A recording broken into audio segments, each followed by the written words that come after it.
ونصلي على رسوله الكريم أما بعد فأعوذ بالله من الشيطان الرجيم بسم الله الرحمن الرحيم يا أيها النبي لم تحرم ما أحل الله لك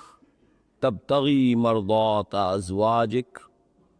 والله غفور رحيم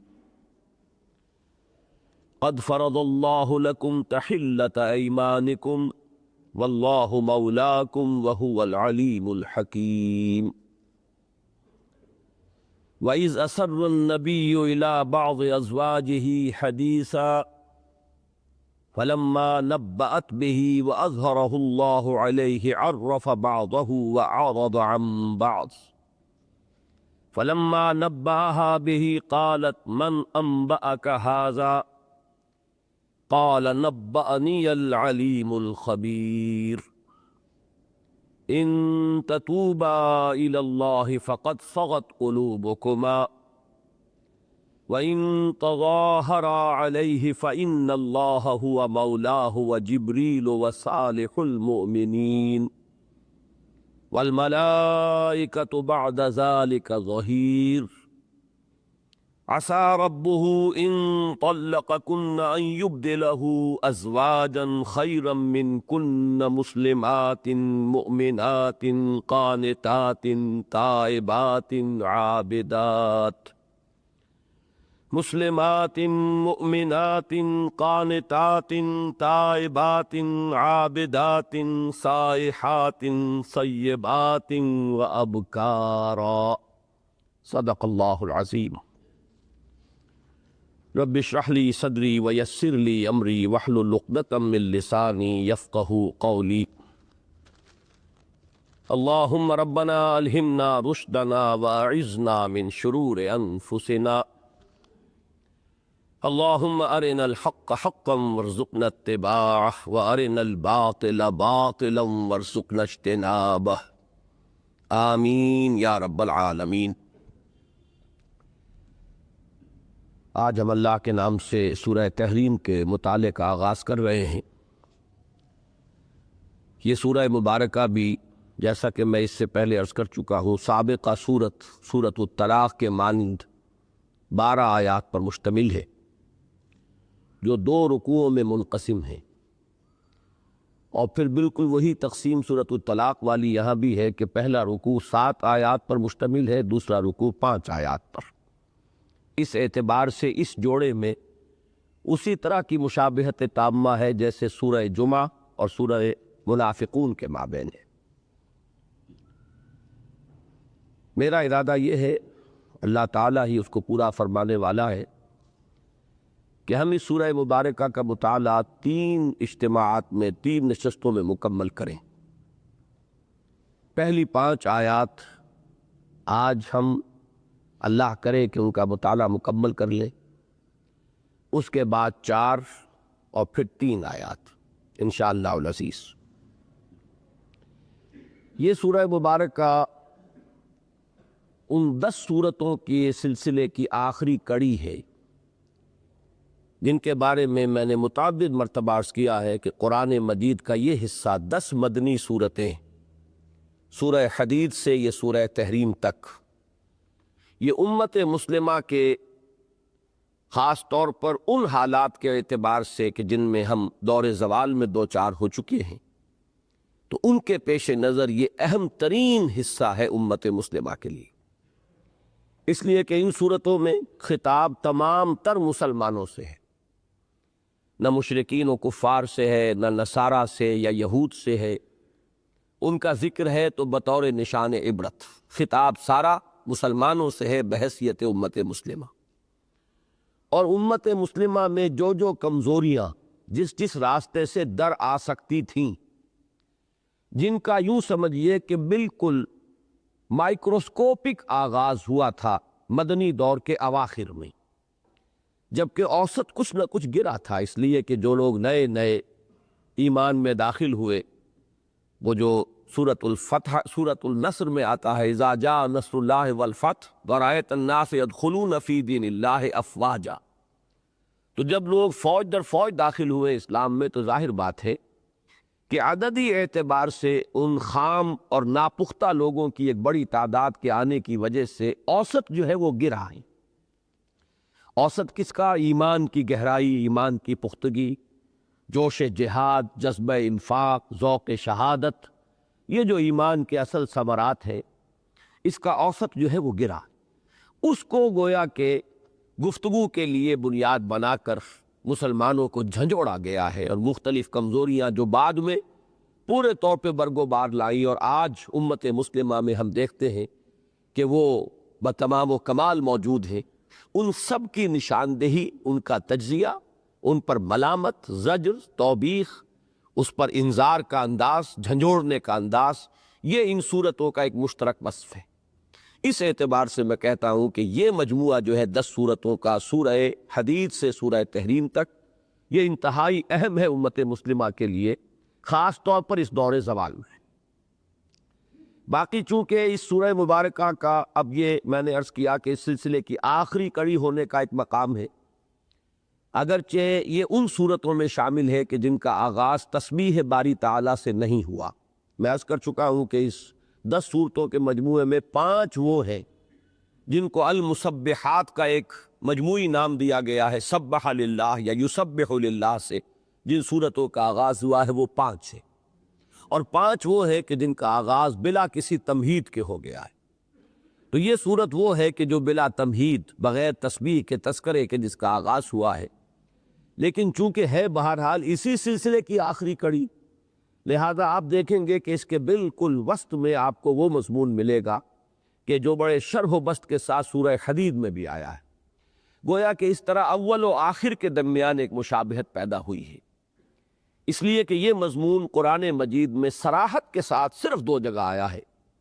کہ میدان حشر میں کوئی ایسا مرحلہ بھی آنے والا ہے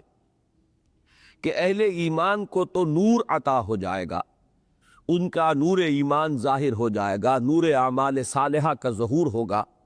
وہ کوئی ایسا مرحلہ ہے کہ جس سے ہر مسلمان کو طے کرنا ہے، اس سے گزرنا ہے لا محالہ۔ تو جو واقعی مومنین صادقین ہوں گے، جنہوں نے اپنے اس ایمان میں اعمال صالحہ کی کمائی بھی کی ہوگی دنیا میں، وہ تو اپنے اس نور کی روشنی میں وہ اس مرحلے کو طے کر جائیں گے، اس سے بآسانی گزر جائیں گے۔ لیکن وہ منافقین جو تہی دست اور تہی دامن تھے ایمان حقیقی سے، ان کے پاس وہ روشنی نہیں ہوگی، اور وہاں وہ ٹھوکریں کھاتے ہوئے گر پڑیں گے۔ گویا کہ یہ ایک چھلنی ہوگی کہ جس میں امت مسلمہ میں جو شامل 2 حصے ہیں، امت میں شامل جو بھی قانونی طور پر دنیا میں مسلمان ہیں، ان میں ظاہر بات ہے یا مومن صادق ہے، اور یا پھر وہ ہے کہ جو ایمان حقیقی سے خالی ہے، تہی دست ہے، اور انہی کی ایک انتہائی کیفیت جو ہے وہ منافقین ہے۔ لہذا ایک چھلنی لگے گی جس میں کہ گویا کہ چھان دیا جائے گا کہ اہل ایمان جو بھی ہے، تھوڑا ہو کم ہو، جیسا کہ میں عرض کر چکا ہوں، حضور نے فرمایا کہ وہ نور جو ملے گا اس میں اتنا فرق و تفاوت ہوگا کہ کسی شخص کو تو ایسا نور ملے گا کہ جس سے گویا کہ مدینے سے وہ روشنی پہنچ جائے گی صنعاء تک۔ یہ یمن کا صدر مکان ہے صنعاء، سینکڑوں میل تک اس کا اثر جا رہا ہوگا، اور کسی کو روشنی اتنی ملے گی کہ صرف اس کے قدموں تلے، قدموں کے سامنے جیسے ٹارچ لائٹ ہوتی ہے بس روشنی ہو جائے گی۔ تو وہ بھی بڑا خوش نصیب ہوگا جو اس وقت اتنی اسے روشنی مل جائے کہ کم سے کم وہ راستہ دیکھ کر ٹھوکر نہ کھائے اور گرے نہ، بلکہ اس مرحلے کو طے کر جائے۔ لیکن یہ فرق و تفاوت بہرحال رہے گا۔ بہرحال جن کے پاس بھی وہ کوئی کسی درجے میں بھی وہ نور ہوگا، وہ اس مرحلے کو طے کر لیں گے، باقی وہی جو ہے گریں گے اور ٹھوکریں کھا کر وہی رہ جائیں گے، اور اس کے بعد ایک فصیل حائل کر دی جائے گی۔ اس کے ایک طرف وہ ہوں گے جو مرحلہ عبور کر گئے، طے کر گئے، وہ جنت کے اندر داخل ہوں گے، اور جو لوگ وہاں رہ گئے ہیں ان پر عذاب خداوندی کا نزول شروع ہو جائے گا۔ یہ مضمون جیسا کہ میں عرض کر رہا تھا، صراحت کے ساتھ قرآن مجید میں صرف 2 صورتوں میں آیا، ایک سورہ حدید میں اور ایک اس سورہ تحریم میں، اس کے وسط میں آ رہا ہے۔ لہذا اس چیز کو ضرور ذہن میں رکھیے کہ اس پورے سلسلہ سور کے اول و آخر میں ایک مناسبت اس مضمون کے اعتبار سے پیدا کرتی گئی۔ باقی جو اس صورت کا گہرا ربط اور تعلق ہے، وہ تو ظاہر بات ہے کہ اس کا جوڑا جو ہے وہ تو سورہ طلاق ہے، اور سورہ طلاق اور سورہ تحریم کے مابین ایک تو وہ ظاہری مشابہت ہے جس کی طرف میں اشارہ کر چکا، دونوں بالکل اپنے حجم کے اعتبار سے برابر ہیں، 12 آیات، دونوں میں پہلے رکوع میں 7 آیات، دوسرے رکوع میں 5 آیات۔ یہ ظاہری چیزیں ہیں، دونوں کا آغاز ہو رہا یا ایھا النبی یا ایھا النبی، یہ تو مشابہتیں ہیں۔ دونوں میں انسان کی آئلی زندگی سے متعلق گفتگو ہو رہی ہے، اور یہ بات میں پچھلی مرتبہ تفصیل سے عرض کر چکا ہوں سورہ طلاق کی تمہیدی اپنے کلمات میں، کہ اس سے اندازہ ہوتا ہے کہ ہمارے دین میں اس آئلی نظام کی کتنی اہمیت ہے۔ آج میں جب مطالعہ کر رہا تھا تو مولانا حمید الدین فراہی کا ایک بڑا پیارا جملہ مجھے پڑھنے میں مجھے ملا، نظر سے گزرا، کہ انہوں نے ایک نسبت قائم کی ہے کہ سورہ بقرہ میں دوسرے پارے کے اختتام پر 4 رکوع ہیں، 28واں، 29واں، 30واں، 31واں، یہ تو پورے ہیں، 3، 31واں آدھا اور 27واں آدھا، تو یہ 4 رکوع بنے ہیں کہ جس میں آئلی قوانین آئے۔ اب یہاں بھی دیکھیے کہ یہ 28ویں پارے کا اختتام ہے، آگے 2 پارے رہ گئے ہیں، اور یہاں پھر ان دونوں صورتوں کو آپ جمع کر دیں گے تو یہ 4 رکوعوں پر مشتمل پھر مباحث آئلی زندگی سے متعلق ہے۔ تو یہ گویا کہ قرآن حکیم میں 2 پارے ادھر سے چھوڑ کر اور 2 پارے ادھر سے چھوڑ کر آئلی قوانین سے متعلق بحث آ رہی ہے۔ عین وسط میں سورہ نور کو سمجھیے، ادھر سورہ نساء اور ادھر سورہ احزاب، یہ اہم ترین مقامات ہیں کہ جن میں جو آئلی قوانین ہیں اور فیملی لاز ہیں اس سے متعلق ہدایات دی گئی ہیں، اور اس سے معلوم ہوتا ہے کہ کس قدر اہمیت کی حامل ہے یہ شے ہمارے دین اور شریعت کے اعتبار سے، کہ یہ گویا کہ اجتماعیت انسانیہ کا پہلا قدم ہے۔ اجتماعیت کا آغاز ہوتا ہے ایک گھر، ایک خاندان سے، آگے یہی بنے گا، معاشرہ بنے گا، بہت سے خاندانوں پر مشتمل معاشرہ ہے۔ یہی معاشرہ جب زیادہ منظم ہو جاتا ہے تو ایک ریاست کا تصور ابھرتا ہے، اس ریاست میں پھر حکومت اور دستور کا معاملہ آتا ہے۔ تو یہ تمام منزلیں بالائی منزلیں ہیں۔ اجتماعیت کی پہلی منزل رشتہ ازدواج ہے، ایک مرد اور ایک عورت کے درمیان رشتہ ازدواج جب قائم ہوا، اب یہ اجتماعیت قائم ہوئی۔ جیسا کہ میں نے عرض کیا تھا، ابھی یہ ایک ہی بعد ہے، ایک ہی ڈائمنشن ہے، شوہر بیوی۔ اولاد ہو گئی تو اب سیکنڈ ڈائمنشن ایڈ ہو گئی، اب ایک رشتہ قائم ہوا والدین اور اولاد، اور جب اولاد میں تعدد ہو گیا تو اب تیسری ڈائمنشن قائم ہوئی، اب رشتہ اخوت، بہنوں اور بھائیوں کے درمیان رشتہ۔ یہ 3 ہی بعد ہیں، اسی کو 3 ڈائمنشنل سپیس کا آپ کا تصور ہے، جیسے یہ ہال ہے مسجد کا، اس کی لمبائی ہے، چوڑائی ہے، اونچائی ہے، سپیس کا یہی 3 ڈائمنشنل سپیس ہے۔ تو یہ اجتماعیت کا جو پہلا یوں سمجھیے کہ یونٹ قائم ہوتا ہے، اس کے 3 ڈائمنشنز ہیں، جن میں سے سب سے پہلے جو ہے رشتہ ازدواج ہے، ایک مرد اور ایک عورت کے درمیان۔ اب یہی کڑی ہے، اگر یہ درست ہوگی تو اوپر کی ساری منزلیں درست ہوگی۔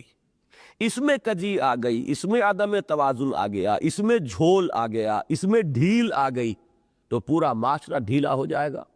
پورے معاشرے کے اندر بد نظمی ہوگی، پورے معاشرے کے اندر عدم توازن ہوگا۔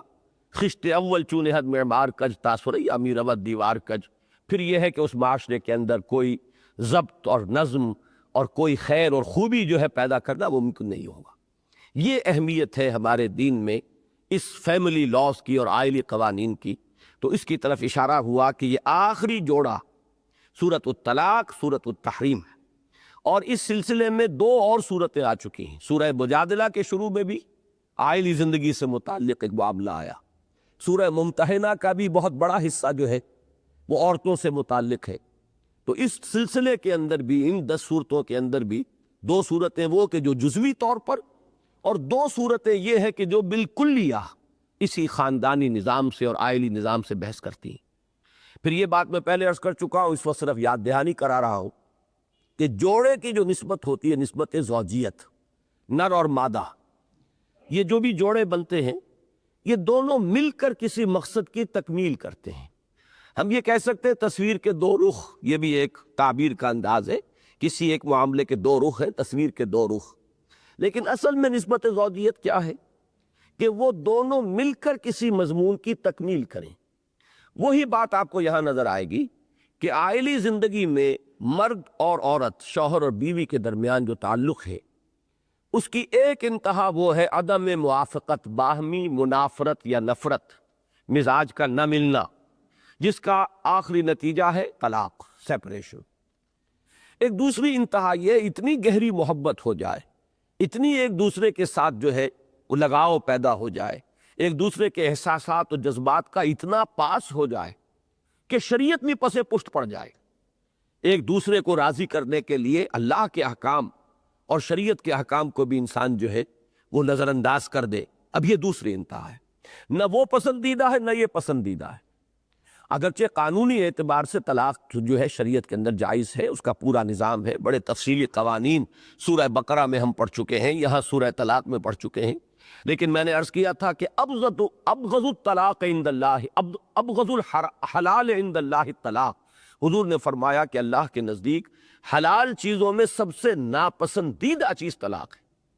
حتی الامکان شریعت چاہتی ہے کہ اس انتہا تک نہ پہنچا جائے، نباہ کی کوشش کی جائے. لیکن بہرحال اگر موافقت نہیں ہو رہی تو پھر طلاق کے اندر ہی عافیت ہے. خام خواہ زبردستی جڑے رہنے میں بہت سی خرابیاں پیدا ہوتی ہیں، اخلاقی اور طرح طرح کی جو ہے اس کے اندر خاندانی، عائلی اور انسان کے اپنے اخلاق کے لیے بڑے خطرات جو ہے مرد اور عورت دونوں کے لیے کہ جڑے ہوئے بھی ہیں. اس کو کہتے ہیں معلق کر دینا، کہ ایک عورت کسی کے نکاح میں ہے بھی لیکن وہ تعلق زن و شو ان کے مابین نہیں ہے. یہ شریعت میں بالکل پسندیدہ بات نہیں. قانون کی بات علیحدہ ہے کہ اگر کوئی عورت ہی اس پر تل جائے کہ میں طلاق نہیں لینا چاہتی، لیکن یہ کہ میں اپنے جملہ حقوق سے دستبردار ہوتی ہوں، تو شریعت اس کی اجازت دیتی ہے. لیکن یہ کہ یہ باہمی اگر کوئی معاملہ ہوا تب، لیکن یہ پسندیدہ نہیں ہے. قانون جیسا کہ میں نے عرض کیا، قانون کے اپنے تقاضے ہیں اور روح شریعت کچھ اور ہے. قانون جو ہے طلاق کو صحیح کہہ رہی ہے، لیکن کہہ رہا ہے، لیکن یہ کہ روح دین جو ہے وہ چاہتی ہے کہ طلاق کی حد تک معاملے کو نہ جانے دیا جائے. اسی طریقے سے نکاح کے اندر بھی آپ کے علم میں ہوگا کہ شریعت کا اصل مزاج تو یہ ہے کہ عورت کو طلاق کا اختیار اس نے نہیں دیا ہے. طلاق کا اختیار مرد کو دیا ہے، شوہر کو دیا ہے. لیکن اگر نکاح ہی کے وقت عورت طے کروا لے کہ میرا بھی حق ہوگا طلاق اسی طرح جیسے تمہارا حق ہوگا طلاق دینا، تو پھر وہ ویلڈ ہوگا، شریعت اس کو تسلیم کرے گی. اس لیے کہ یہ کانٹریکٹ ہے. کانٹریکٹ میں اگر یہ بات پہلے سے طے کر لی گئی ہے تو گویا کہ پہلے سے حق طلاق جو ہے وہ تفویض کر دیا ہے شوہر نے بیوی کو بھی. اب جب چاہے بیوی بھی طلاق دے سکے گی، جیسے جب چاہے مرد طلاق دے سکتا ہے، شوہر طلاق دے سکتا ہے. تو یہ معاملہ ہے قانونی. لیکن روح شریعت جو ہے، جیسا کہ میں نے عرض کیا، وہ اسے پسند نہیں کرتی کہ اس طرح کا کوئی معاملہ ہو کہ شوہر اور بیوی قانونی طور پر تو وہ شوہر اور بیوی ہوں لیکن ان کے درمیان کوئی تعلق زن و شو جو ہے وہ قائم نہ ہو. اس کو شریعت پسند نہیں کرتی. بہرحال اب ایک انتہا وہ تھی. دوسری انتہا جو ہے وہ ہے کہ جو آج سورہ تحریم میں ہمارے سامنے آئے گی. سورہ طلاق کے ضمن میں میں ایک بات عرض کرنا چاہتا ہوں، اور آج میرا ذہن پہلی مرتبہ ادھر منتقل ہوا. ویسے اس روز بھی میں ایک حد تک تو وہ بات واضح کرنا چاہتا تھا، لیکن پھر وقت ختم ہو گیا. قرآن مجید میں تقویٰ پر جس قدر زور ہے وہ تو ہر شخص کے علم میں ہے. سورہ حجرات ہے تو غالباً 5 مرتبہ تقویٰ کی تاکید اسے ایک صورت میں آئی ہے. پھر قرآن مجید میں ایسی آیات ہیں بکثرت کہ جن میں ایک ایک آیت میں 2 مرتبہ واتقوا اللہ واتقوا اللہ. سورہ نساء کی پہلی آیت میں 2 مرتبہ یا ایھا الناس اتقوا ربکم الذی خلقکم من نفس واحدۃ وخلق منها زوجها وبث منہما رجالا کثیرا ونساء واتقوا اللہ الذی تساءلون بہ والارحام. اسی طرح سورہ حشر میں اس سلسلے میں سورہ حشر کے 30 رکوع کی پہلی آیت جو ہے اس میں 2 مرتبہ تقویٰ کا حکم آیا. یا ایھا الذین آمنوا اتقوا اللہ ولتنظر نفس ما قدمت لغد واتقوا اللہ ان اللہ خبیر بما تعملون. اسی طرح تاکید کا ایک انتہائی انداز جو ہے وہ سورہ آل عمران کی اس آیت میں ہے کہ یا ایھا الذین آمنوا اتقوا اللہ حق تقاتہ. لیکن میں نے نوٹ کیا تھا کہ اس سورہ مبارکہ میں ایک عجیب بات سامنے آئی ہے تقویٰ کے ضمن میں، اور وہ یہ ہے کہ اس میں 3 دفعہ تقویٰ کا حکم، لیکن اس کے ساتھ تقویٰ کی ترغیب کے لیے جو بات آئی ہے شاید کسی اور جگہ پر اس قدر قریب وہ مضمون اس طرح ریپیٹ نہ ہوا ہو. میں دعوے کے ساتھ تو نہیں کہہ سکتا، اس لیے کہ پورا قرآن مجید اس وقت اس اعتبار سے میرے سامنے نہیں ہے، مستحضر نہیں ہے. ہو سکتا ہے کسی اور جگہ پر بھی ایسا کوئی گلدستہ ہو. لیکن یہاں دیکھیے سورہ طلاق کی دوسری آیت میں فرمایا، 3 دفعہ یہ آیت شروع ہوتی ہے من یتق اللہ وَمَن يَتَّقِ اللَّهَ يَجْعَل لَّهُ مَخْرَجًا وَيَرْزُقْهُ مِنْ حَيْثُ لَا يَحْتَسِبُ۔ جو اللہ کا تقوی اختیار کرتا ہے اللہ تعالیٰ اس کے لیے راستہ نکال دیتا ہے، جہاں کہیں کوئی راستہ نظر نہیں آتا وہاں بھی راستہ بنا دیتا ہے، اور اس کو رزق پہنچاتا ہے وہاں سے جہاں سے اسے سان گمان تک نہیں ہوتا۔ آگے چلیے چوتھی آیت، وَمَن يَتَّقِ اللَّهَ يَجْعَل لَّهُ مِنْ أَمْرِهِ يُسْرًا۔ اور جو شخص اللہ کا تقوی اختیار کرتا ہے اللہ تعالیٰ اس کے معاملات میں آسانی پیدا کرتا چلا جاتا ہے۔ وہی بات ہے کہ اس کے لیے راستہ نکال دیتا ہے، کسی ضیق کے اندر اس کو مبتلا نہیں رہنے دیتا، کسی تنگی کے اندر اس کو مبتلا نہیں رہنے دیتا، لیکن مضمون کو دہرا کر لائے کہ وَمَن يَتَّقِ اللَّهَ يَجْعَل لَّهُ مِنْ أَمْرِهِ يُسْرًا۔ اگلی آیت میں آیت نمبر 5 میں پھر فرمایا وَمَن يَتَّقِ اللَّهَ يُكَفِّرْ عَنْهُ سَيِّئَاتِهِ وَيُعْظِمْ لَهُ أَجْرًا۔ جو اللہ کا تقوی اختیار کرتا ہے اللہ تعالیٰ اس سے اس کی برائیوں کو جھاڑ دیتا ہے، دور کر دیتا ہے، دفع کر دیتا ہے، اور اس کے لیے اجر عظیم عطا فرماتا ہے۔ یعظم لہ اجرا، اس کے اجر کو عظیم بنا دیتا ہے، بہت عظیم۔ اب یہ 3 اسلوب آئے ہیں تقوی کی ترغیب کے اس سورہ مبارکہ میں۔ میرا ذہن جو خاص طور پر آج منتقل ہوا وہ یہ کہ وہ جو میں نے آیات آپ کو سنائی ہیں ان میں سے بھی 2 آیتیں وہ ہیں جو خطبہ نکاح میں حضور نے شامل کی ہیں۔ عائلی زندگی میں اپنے خطبہ نکاح میں مختلف مواقع پر اس مضمون کو بیان کرتا رہا ہوں، لیکن یہ جوڑ سورہ طلاق کی ان آیات کے ساتھ میرے ذہن میں ابھی قائم نہیں ہوا تھا کہ حضور صلی اللہ علیہ وسلم نے اپنے خطبہ نکاح میں جو 4 آیتیں منتخب کی ہیں قرآن مجید میں سے ان کا سب کا مشترک وصف یہ ہے کہ ان میں تقوی پر زور ہے۔ چنانچہ سورہ آل عمران کی وہ آیت اس میں شامل، یا ایھا الذین آمنوا اتقوا اللہ حق تقاتہ ولا تموتن الا وانتم مسلمون۔ سورہ نساء کی وہ آیت جس میں 2 مرتبہ تقوی کا حکم آ رہا ہے وہ بھی اس خطبہ نکاح میں شامل ہے۔ پھر آگے سورہ احزاب کی جو 2 آیتیں ہیں وہ بھی شروع ہوتی ہے یا ایھا الذین آمنوا اتقوا اللہ وقولوا قولا سدیدا۔ یہاں اگرچہ دوبارہ لفظ تقوی نہیں آیا ہے لیکن یہ زبان کا تقوی ہے کہ تمہاری زبان سے کوئی لفظ غلط نہ نکلے، سیدھی بات نکلے، یہ بھی زبان کا تقوی ہے۔ اور چونکہ یہاں بھی میں نے دیکھا کہ اس قدر زور، اتنی تاکید، اتنی تشویق، اتنی ترغیب تقوی کی، تو وہ جوڑ ملا کہ حضور نے بھی ان آیات کا انتخاب فرمایا۔ اور یہاں بھی چونکہ عائلی زندگی کا معاملہ ہے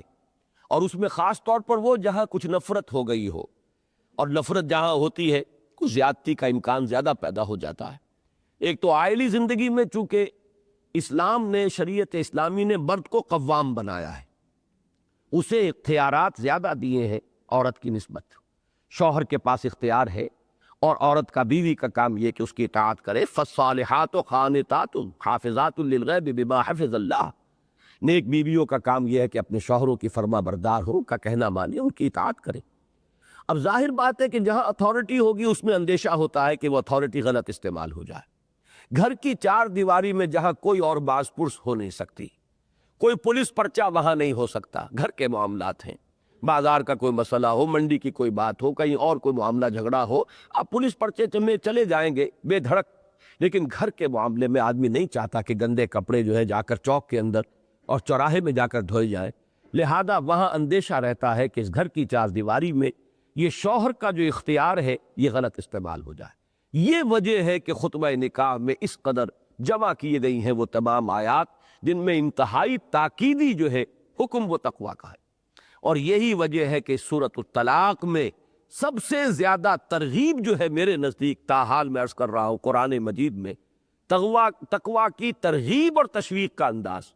میں سمجھتا ہوں کہ سورۃ الطلاق میں جتنا جمع ہوا ہے شاید کہیں 3 آیات میں، 4 آیات میں اس طریقے سے تکرار کے ساتھ یہ مضمون نہ آیا۔ پھر ذہن میں تازہ کر لیجئے وَمَن يَتَّقِ اللَّهَ يَجْعَل لَّهُ مَخْرَجًا وَيَرْزُقْهُ مِنْ حَيْثُ لَا يَحْتَسِبُ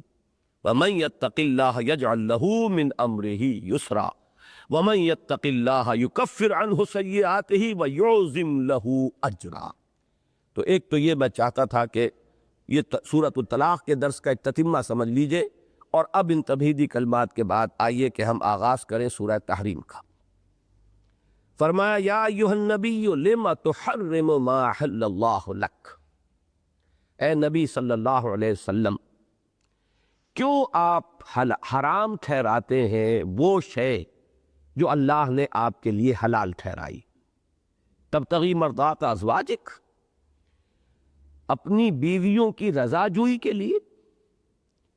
واللہ غفور الرحیم، اور اللہ غفور ہے اور رحیم ہے، بخشنے والا ہے، رحم فرمانے والا ہے۔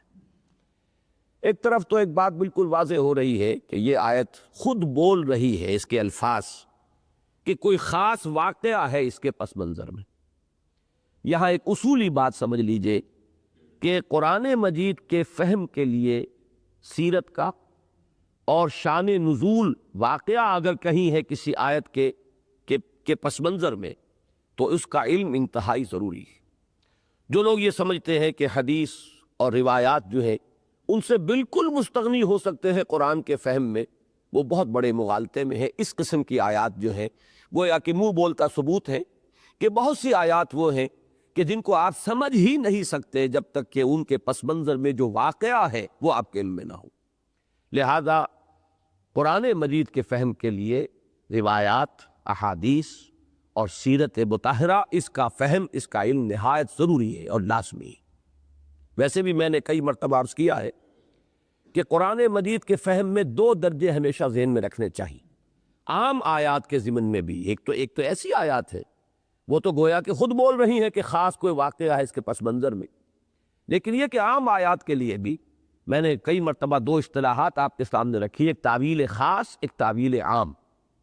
تعویل خاص یہ ہے کہ جس ماحول میں، جس پس منظر میں، جن حالات میں وہ آیات نازل ہوئی ہیں اس کانٹیکسٹ میں رکھ کر سمجھے کہ اگر آپ اس وقت اس ماحول میں ہوتے تو اس آیت کا کیا مفہوم آپ سمجھتے، جو حضرات اس ماحول میں تھے انہوں نے اس آیت کا کیا مدلول سمجھا۔ ظاہر بات ہے اس کے لیے وہ جو آپ کہتے ہیں explain with reference to the context, تو وہ کانٹیکسٹ جو ہے حالات کا، وہ ماحول، وہ معاملات، وہ تاریخی پس منظر، وہ سماجی ماحول، وہ تہذیبی احوال جو اس وقت کے تھے، وہ خاص قوم جو مخاطب اولین تھی، ان کے کیا کسٹمز تھے، ان کا کیا مزاج تھا، حالات و واقعات کیا تھے، اس کے پس منظر میں رکھ کر قرآن مجید کی ہر آیت پر غور کرنا، یہ تعویل خاص ہے۔ پھر یہ ہے کہ عام اصول ہے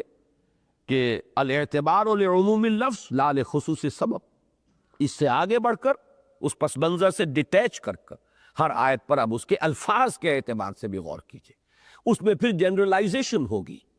کہ ظاہر بات ہے ایک خاص وقت میں تو یہ آیات نازل ہوئی ہیں، لیکن صرف اس خاص وقت کے لیے نازل نہیں ہوئی، نازل ہوئی ہے ابد الآباد تک ہدایت و رہنمائی دینے کے لیے، لہٰذا آپ جنرلائز کیجئے۔ لیکن پہلا فہم جو ہے وہ تعویل خاص اس کے لیے لازم ہے کہ پہلے اس کو اس خاص ماحول اور پس منظر میں رکھ کر اس پر غور کیجئے۔ بہرحال یہ جو معاملہ ہے یہ تو میں نے عرض کیا کہ بعض آیتیں تو وہ ہیں کہ جو خود گویا کہ بول رہی ہیں کہ ان کو سمجھنے کے لیے اس کا جو پس منظر ہے، اس کا جو شان نزول ہے، جو خصوصی واقعہ اس کے پس منظر میں ہے، اس کو سمجھا جائے۔ اس میں بھی اگر اس آیت کے ہم ٹکڑے کریں، یا ایھا النبی لما تحرم ما احل اللہ لک، یہاں تک ایک ٹکڑا ہے۔ اگر آگے کے لفظ کو سامنے نہ رکھیں تو اس کے اندر عموم کا پہلو یہ ہوگا کہ جس طریقے سے اللہ کی حرام کردہ شے کو حلال کر دینا غلط ہے، اتنا ہی اللہ کی حلال کی ہوئی شے کو حرام کرنا بھی غلط ہے۔ اس میں چونکہ کچھ لوگوں کے اندر ایک شدت مزاج کی پیدا ہو جاتی ہے،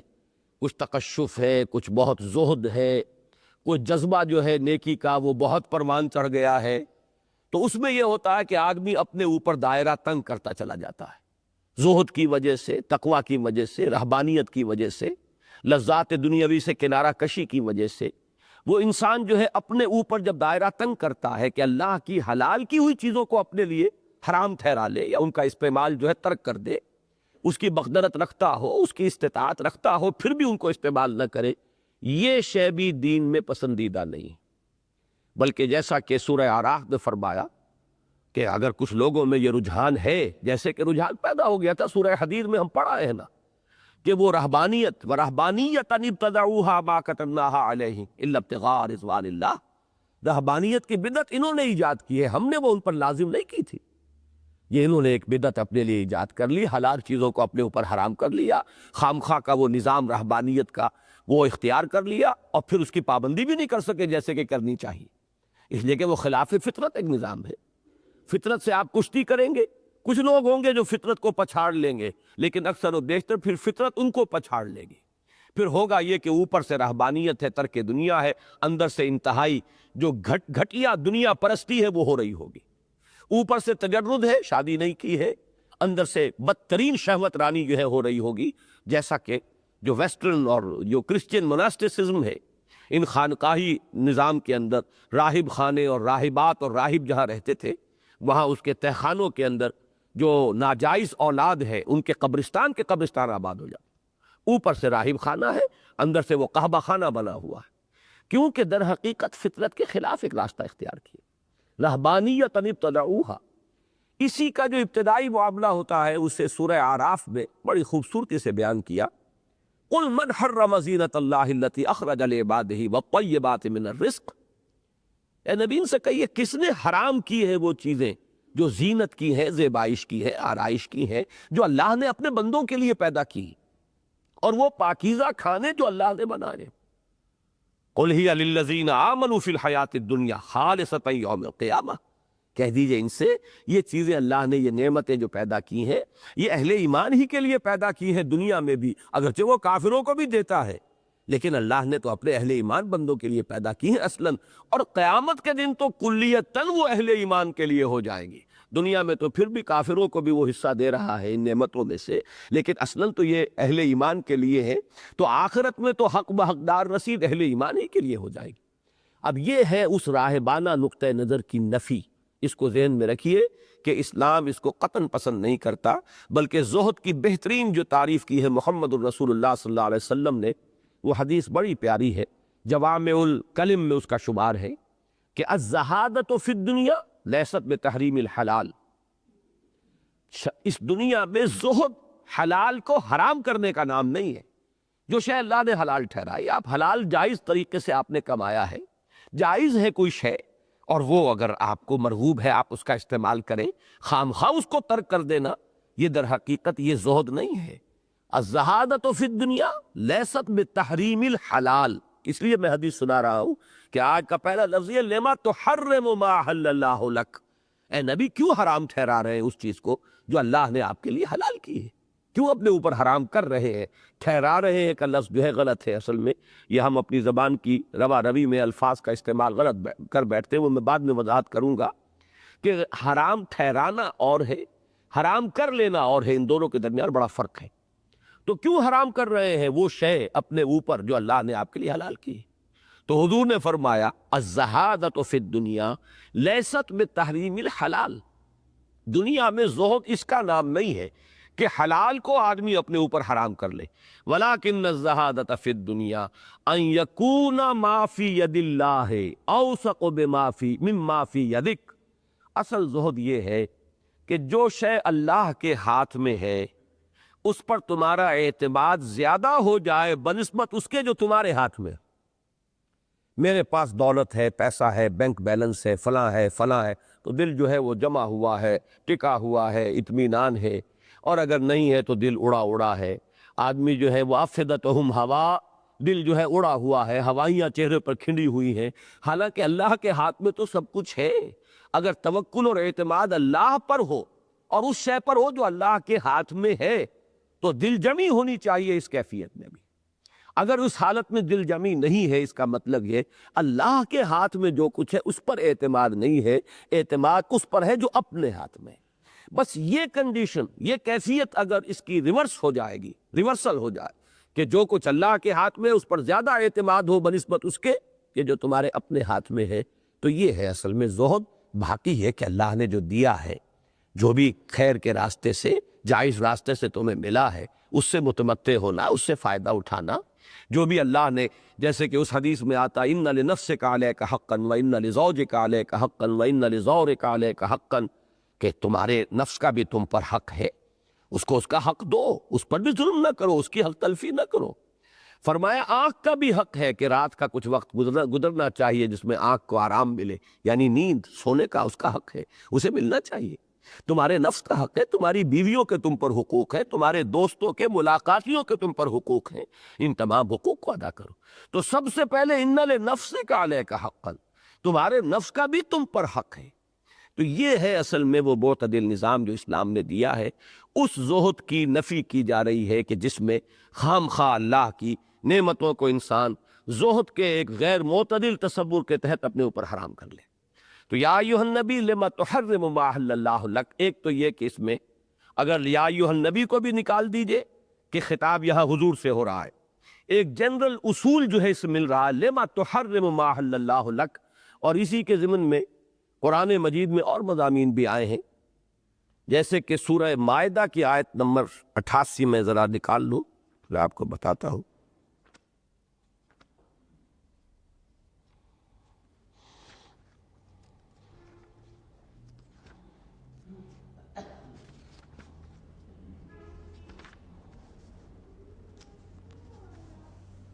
یا ایھا الذین آمنوا لا تحرموا طیبات ما احل اللہ لکم ولا تعتدوا ان اللہ لا يحب المعتدین وَكُلُوا مِمَّا رَزَقَكُمُ اللَّهُ حَلَالًا طَيِّبًا وَاتَّقُوا اللَّهَ الَّذِي أَنْتُمْ بِهِ مُؤْمِنُونَ۔ اہل ایمان نہ حرام ٹھہرا لو ان پاکیزہ چیزوں کو جو اللہ نے تمہارے لیے حلال ٹھہرائی، اور حد سے نہ تجاوز کرو۔ اس زہد میں اور تقوی میں بھی ایک اعتدال ہے کہ جو مطلوب ہے۔ ان اللہ لا يحب المعتدین، اللہ تعالی حد سے تجاوز کرنے والوں کو پسند نہیں کرتا۔ وَكُلُوا مِمَّا رَزَقَكُمُ اللَّهُ حَلَالًا طَيِّبًا، کھاؤ ان چیزوں میں سے جو تمہیں تمہارے رب نے دی ہے، حلال اور طیب اور پاک پاکیزہ۔ وَاتَّقُوا اللَّهَ الَّذِي أَنْتُمْ بِهِ مُؤْمِنُونَ، اور اس اللہ کا تقوی اختیار کرو جس پر کہ تم ایمان رکھتے ہو۔ تو یہ اس مضمون کی میں نے جیسا کہ عرض کیا، اس آیت میں سے ابتدا کو اور انتہا کو علیحدہ کر دیجئے تو درمیان کے مضمون کی اہمیت ابھی سامنے آئی ہے۔ اب چونکہ مخاطب ہے یہاں حضور صلی اللہ علیہ وسلم، اور آخری ٹکڑا ہے تبتغی مرضات ازواجک، کہ آپ یہ سب کچھ کر رہے ہیں اپنی بیویوں کی رضا جوئی کے لیے، ان کی دلداری کے لیے، ان کے جذبات کا پاس کرنے میں۔ تو اب یہاں پر ذرا غور کرنا پڑے گا کہ وہ واقعہ کیا تھا، کس چیز کو حضور نے استعمال کرنے کی قسم کھا لی تھی، کس چیز کو آپ نے حرام ٹھہرایا نہیں تھا، اپنے اوپر حرام کر لیا تھا۔ یوں سمجھیے کہ ایک ہے حرام ٹھہرانا، کہ آپ یہ قرار دے دیں کہ یہ حرام ہے، ایک یہ کہ خود صرف ارادہ کر لینا یا قسم کھا لینا کہ آئندہ میں یہ چیز استعمال نہیں کروں گا۔ تو حرام ٹھہرانے کا کوئی سوال نہیں ہے کہ محمد الرسول اللہ صلی اللہ علیہ وسلم معاذ اللہ ثم معاذ اللہ ثم معاذ اللہ اللہ کی حلال کردہ کسی شے کو حرام قرار دے دیتے، حرام ٹھہرا دیتے، اس کا امکان نہیں۔ ہوا صرف یہ ہے کہ بعض معاملات ایسے ہوئے کہ جس میں حضور صلی اللہ علیہ وسلم نے اپنی بیویوں کی دلداری اور رضا جوئی میں کچھ جائز اور حلال چیزوں کے استعمال کی قسم کھا لی کہ آئندہ میں یہ شے استعمال نہیں کروں گا۔ اگر یہ معاملہ ہوتا کسی عام مسلمان کا تو اس میں بھی اگرچہ ایک پہلو تھا کہ خام خواہ ایک حلال چیز کو جو ہے قسم کھا لینا کہ میں استعمال نہیں کروں گا، یہ بھی ناپسندیدہ ہے، لیکن نبی کا معاملہ اس سے 100 گنا زیادہ اہم ہے، اس لیے کہ نبی تو اسوہ ہے، رسول جو ہے وہ امت کے لیے اسوہ ہے، رسول کے ہر عمل کو لوگ دیکھتے ہیں کہ یہی شریعت کا مظہر ہے۔ تو کتنا شدید امکان اس کا ہے کہ لوگ یہ سمجھ بیٹھے کہ یہ شے اصلاً ہے ہی حرام۔ اس میں وہ امکان موجود تھا کہ اس کی حرمت جو ہے وہ لوگوں کے ذہن میں بیٹھ جائے، لہذا یہ معاملہ نبی کے معاملے میں بہت زیادہ اہمیت کا حامل ہے بنسبت کسی عام مسلمان کی۔ اس کی ایک مثال بھی تاریخ میں موجود ہے۔ حضرت یعقوب علیہ السلام کو طبعاً اونٹ کا گوشت جو ہے وہ مرغوب نہیں تھا، تو نہیں کھاتے تھے۔ نتیجہ یہ نکلا کہ یہود نے یہ سمجھا کہ ہے ہی حرام، اور پھر جب شریعت محمدی میں اس کی حلت آئی، اس کے اندر کوئی حرمت نہیں ہے، تو تانا دیا یہود نے کہ یہ کیسا دین ہے؟ کہتے ہیں کہ ہمارا تو دین تو ایک ہی چلا آ رہا ہے، حضرت آدم سے لے کر این دم تک ایک ہی دین ہے، لیکن دیکھیں ایک حرام چیز ہے، اونٹ کا گوشت تو حرام ہے، اور انہوں نے اسے حلال کر لیا۔ قرآن مجید نے کہا لاؤ فاتو بالتورات، لاؤ تورات، بتاؤ کہاں وہ حرام ہے۔ اصل میں تو یہ صرف اسرائیل نے الا ما حرم اسرائیل علی نفسی، یہ در حقیقت ایک ذاتی فیصلہ تھا۔ اسرائیل جو ہے لقب ہے حضرت یعقوب علیہ السلام کا، عبداللہ، نام یعقوب ہے، لقب جو ہے اسرائیل ہے۔ تو اسرائیل نے اپنے اوپر ایک شے جو ہے وہ حرام کر لی تھی، یعنی اس کا استعمال وہ نہیں کرتے تھے، اس سے مغالطہ ہو گیا کہ یہ اونٹ کا گوشت حرام ہے، ورنہ حقیقتاً تورات میں کہیں اس کی صراحت موجود نہیں ہے کہ اونٹ کا گوشت حرام ہے۔ یہ میں نے مثال دی ہے کہ جیسا مغالطہ اونٹ کے گوشت کے بارے میں ہو گیا یہود کو، ایسا ہی مغالطہ کسی حلال چیز کے استعمال کی اگر حضور قسم کھا بیٹھے یا اس کو کوئی ایک ارادہ کر لے کہ میں استعمال نہیں کروں گا، تو اس سے مغالطہ ہو سکتا تھا امت کے لیے کہ اس شے کو وہ فی الواقع حرام ہی سمجھ لے۔ اب آئیے تفصیلاً میں عرض کرتا ہوں کہ واقعہ کیا تھا۔ اس میں دو واقعات ہیں کہ جو شان نزول کی روایات میں سامنے آتے ہیں۔ ایک واقعے کو اچھالا زیادہ گیا ہے، مستشرقین کا اپنا ایک مزاج ہے، وہ حضور کی سیرت میں کہیں کوئی چھوٹا سا بھی کوئی نشانی کا کوئی معاملہ جو ہے نا، انگلی رکھنے کی جگہ بھی اگر کہیں مل جائے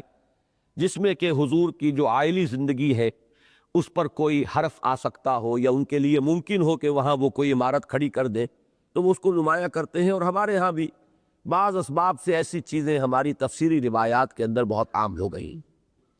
اور ایک ہے وہ واقعہ کہ جو مستند روایات میں آیا ہے، جو عام ہو گیا ہے اور جو سب کا سب جو ہے مرسل روایات پر مبنی ہے۔ کوئی روایت جو ہے متصل نہیں ہے محمد الرسول اللہ صلی اللہ علیہ وسلم سے، اور وہ مرفوع نہیں ہے، بلکہ مختلف صحابہ پر جا کر وہ بات ختم ہو جاتی ہے، مرسل روایات ہے۔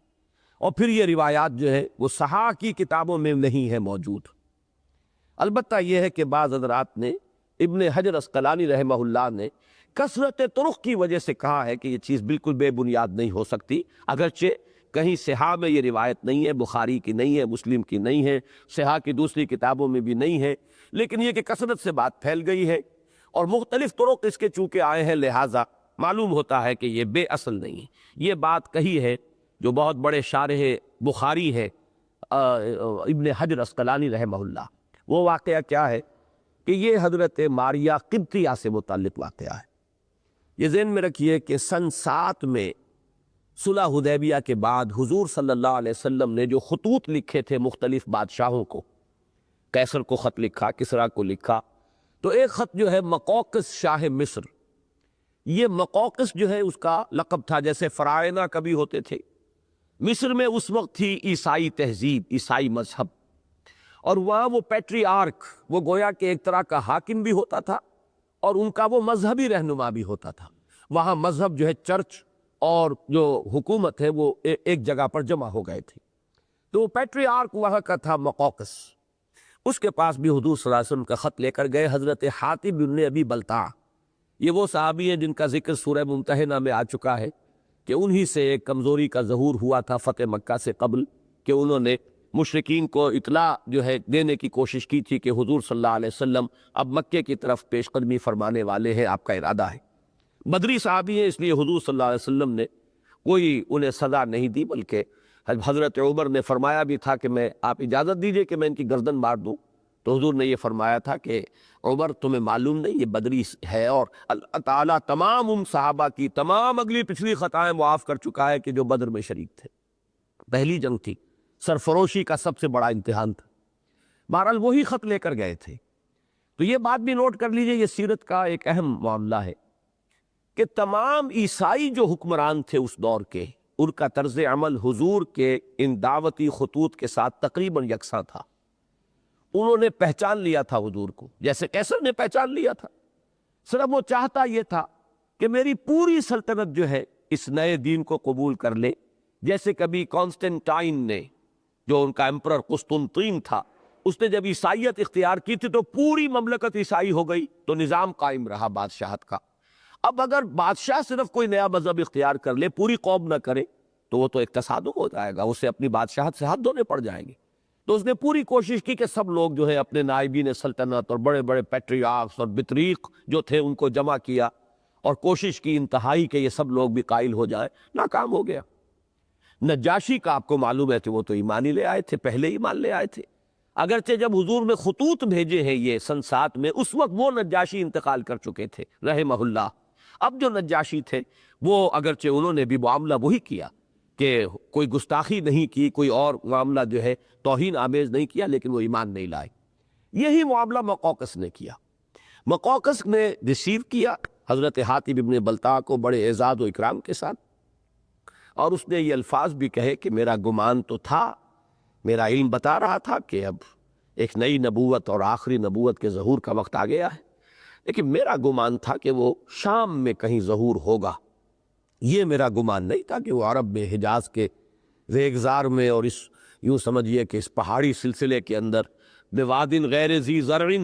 یہ جو آخری پھول کھلنا ہے یہ وہاں کھلے گا۔ لہذا اس نے تصدیق نہیں کی، ایمان نہیں لایا، لیکن حضور صلی اللہ علیہ وسلم کا اکرام فرمایا، آپ نے اس نے ایک گھوڑا بھی پیش کیا تحفے کے طور پر، وہی پھر بعد میں دلدل کے نام سے مشہور ہوا ہے، حضور کا سواری کا گھوڑا، اور انہوں نے 2 کنیزیں کہہ لیجئے، 2 لڑکیاں ہدیتاً بھجوائی۔ اب یہ بھی ذہن میں رکھیے یہ خاص دور ہے، اس کی اپنی تہذیب ہے، اس کا اپنا تمدن ہے، ان کو بھیجا، ایک سیرین اور ایک میری، ماریا، عربی میں آپ اسے ماریا کہیں گے، اصل میں وہ میری تھی، میری دی کاپٹک، چونکہ یہ قبطی قوم ہے تو میری دی کاپٹک، یہ ماریا قبطیہ کہلاتی ہے، اور اس نے یہ لکھا کہ یہ ہمارے ہاں کوئی کنیزیں نہیں ہے، یہ ہمارے بڑے اعلیٰ خاندان کی ہیں، یہ میں ہدیتاً آپ کی خدمت میں بھیج رہا ہوں۔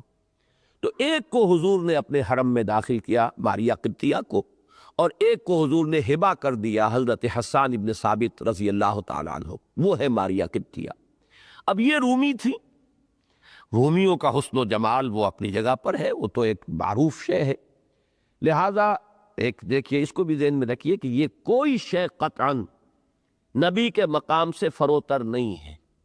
نبی کو بھی کھانے کی اچھی چیز بھی اچھی لگتی تھی، یہ بات نہیں تھی کہ کھانے کی کوئی اچھی چیز جو ہے وہ حضور کو یا کسی اور نبی کو بری لگتی ہو۔ اسی طریقے سے جو بھی تقاضے ہیں انسان کی فطرت کے اندر، وہ تمام تقاضے جو ہیں انبیاء کرام کی طبیعت کے اندر بھی موجود تھے۔ تو حضور صلی اللہ علیہ وسلم کا ایک رجحان خصوصی حضرت ماریا کی طرف ہوں گے، اور آپ کے علم میں ہے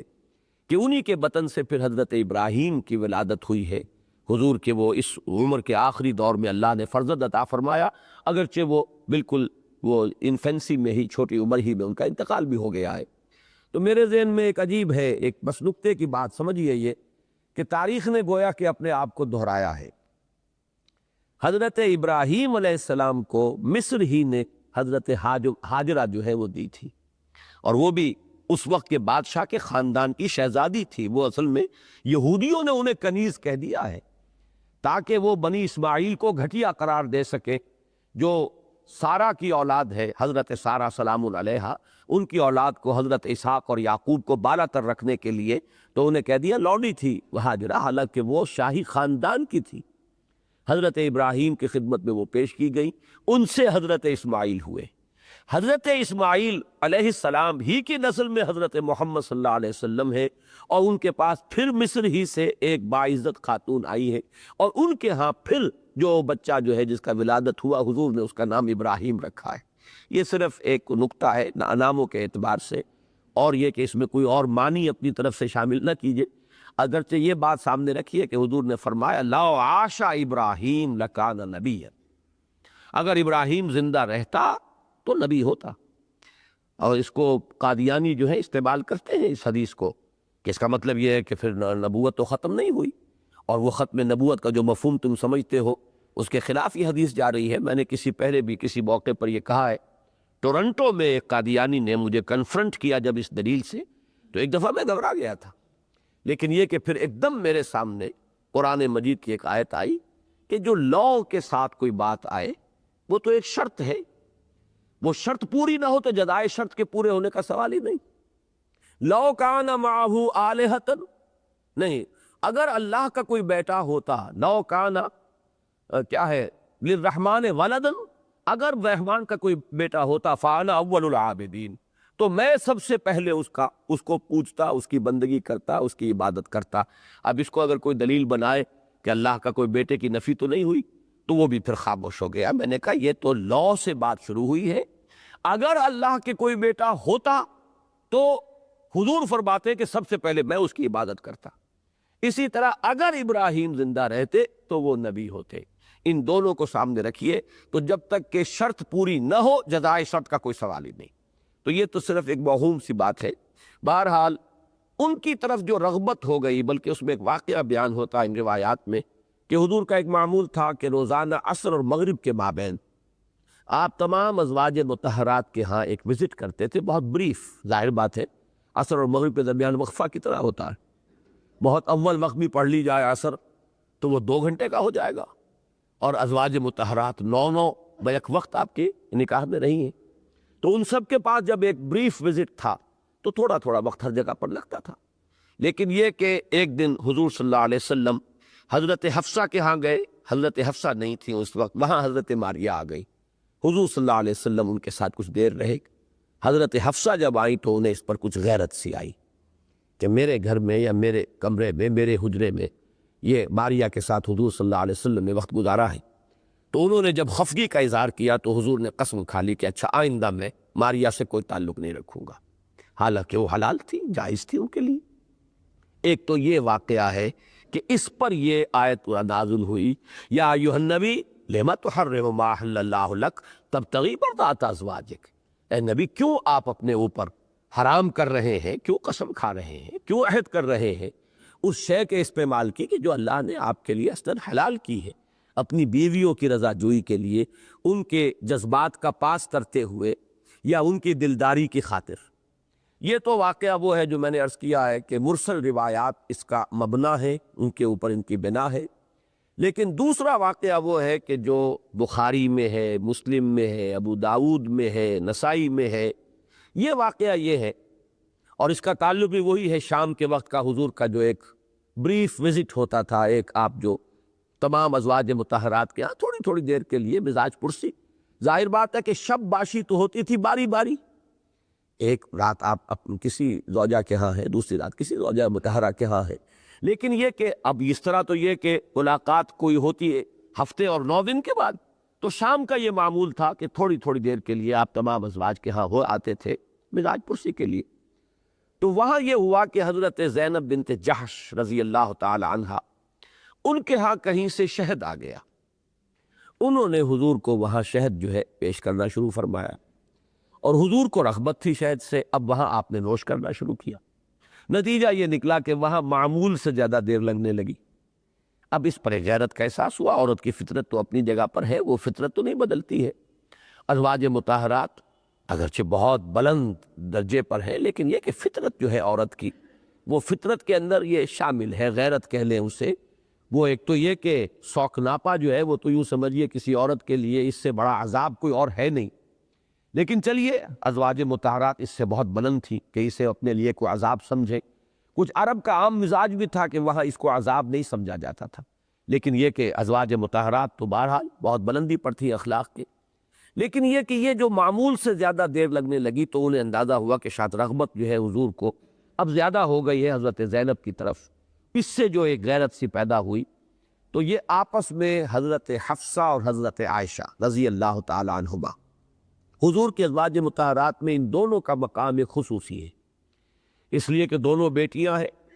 ایک حضرت ابو بکر کی حضرت عائشہ، اور ایک حضرت عمر فاروق کی حضرت حفصہ۔ جو مقام ان دونوں حضرات کا ہے امت میں، اور حضور کے ساتھ جیسے کہ وہ یوں سمجھیے کہ رات دن کے رفیق تھے، اور آپ کے مصاحبت اور صحبت کے سب سے زیادہ جو ہے فیض یافتہ، اور آپ کے یوں سمجھیے کہ دست و بازو،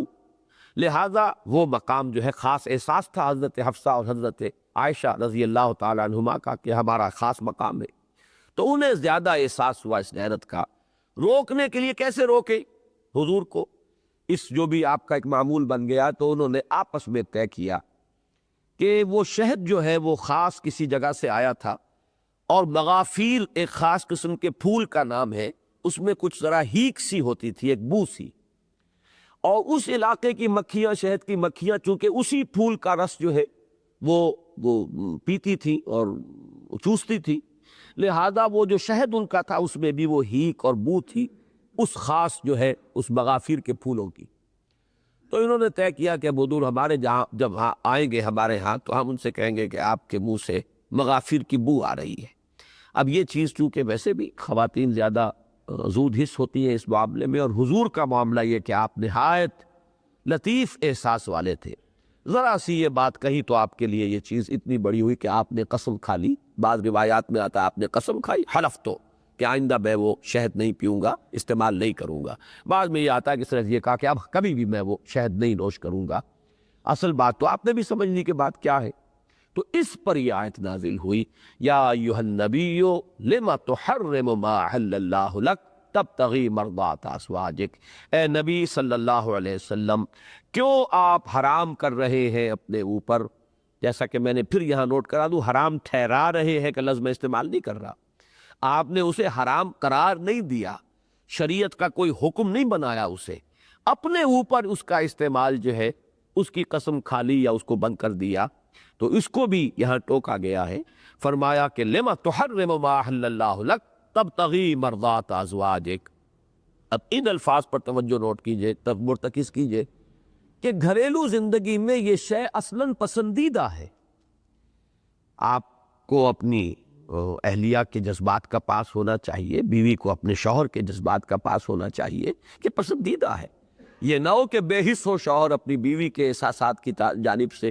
یا بیوی جو ہے بالکل پرواہ نہ کرے کہ میرے شوہر کے احساسات کیا ہیں۔ یہ شے پسندیدہ ہے،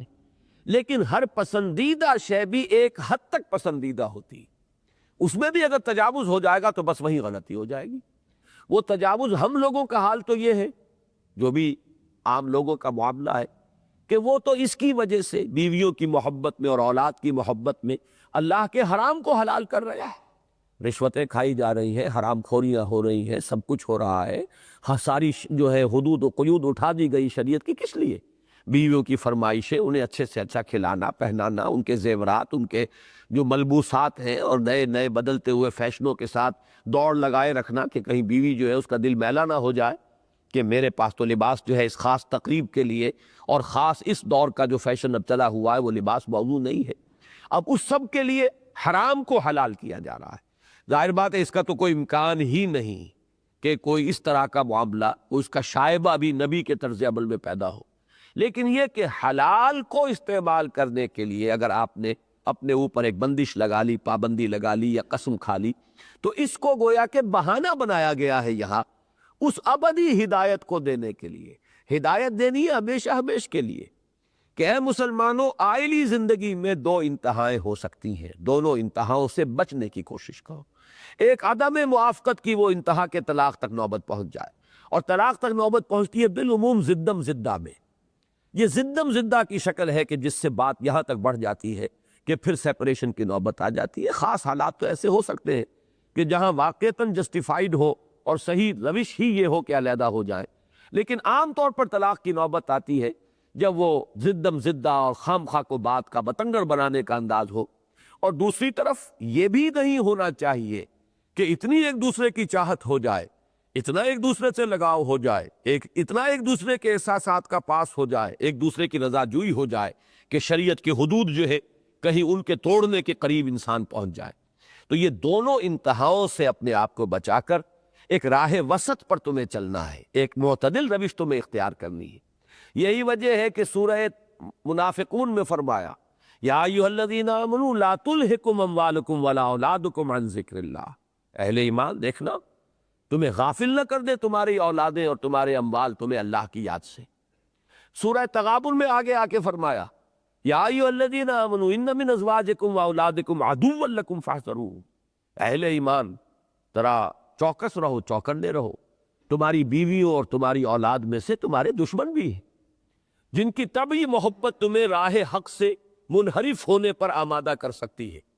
تمہیں شریعت سے متزلزل کر سکتی ہے۔ ان کی محبت جو ہے جب وہ غیر معتدل ہو جائے گی، ایک حد سے تجاوز کر جائے گی، تو خطرہ ہے کہ تم ان کی وجہ سے حرام کے اندر منہ مارنے لگو گے۔ یہ گویا کہ ایک طرح کی دشمنی ہے، وہ تمہاری عاقبت کو برباد کرنے کے درپے ہو جائے گی، لہذا چوکس رہو اور چوکنے رہو۔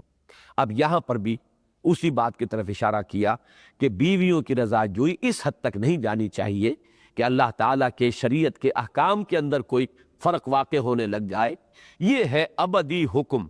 اس کے لیے ایک بہانہ سمجھ لیجئے گفتگو کا، تقریب کچھ تو بہرے ملاقات چاہیے،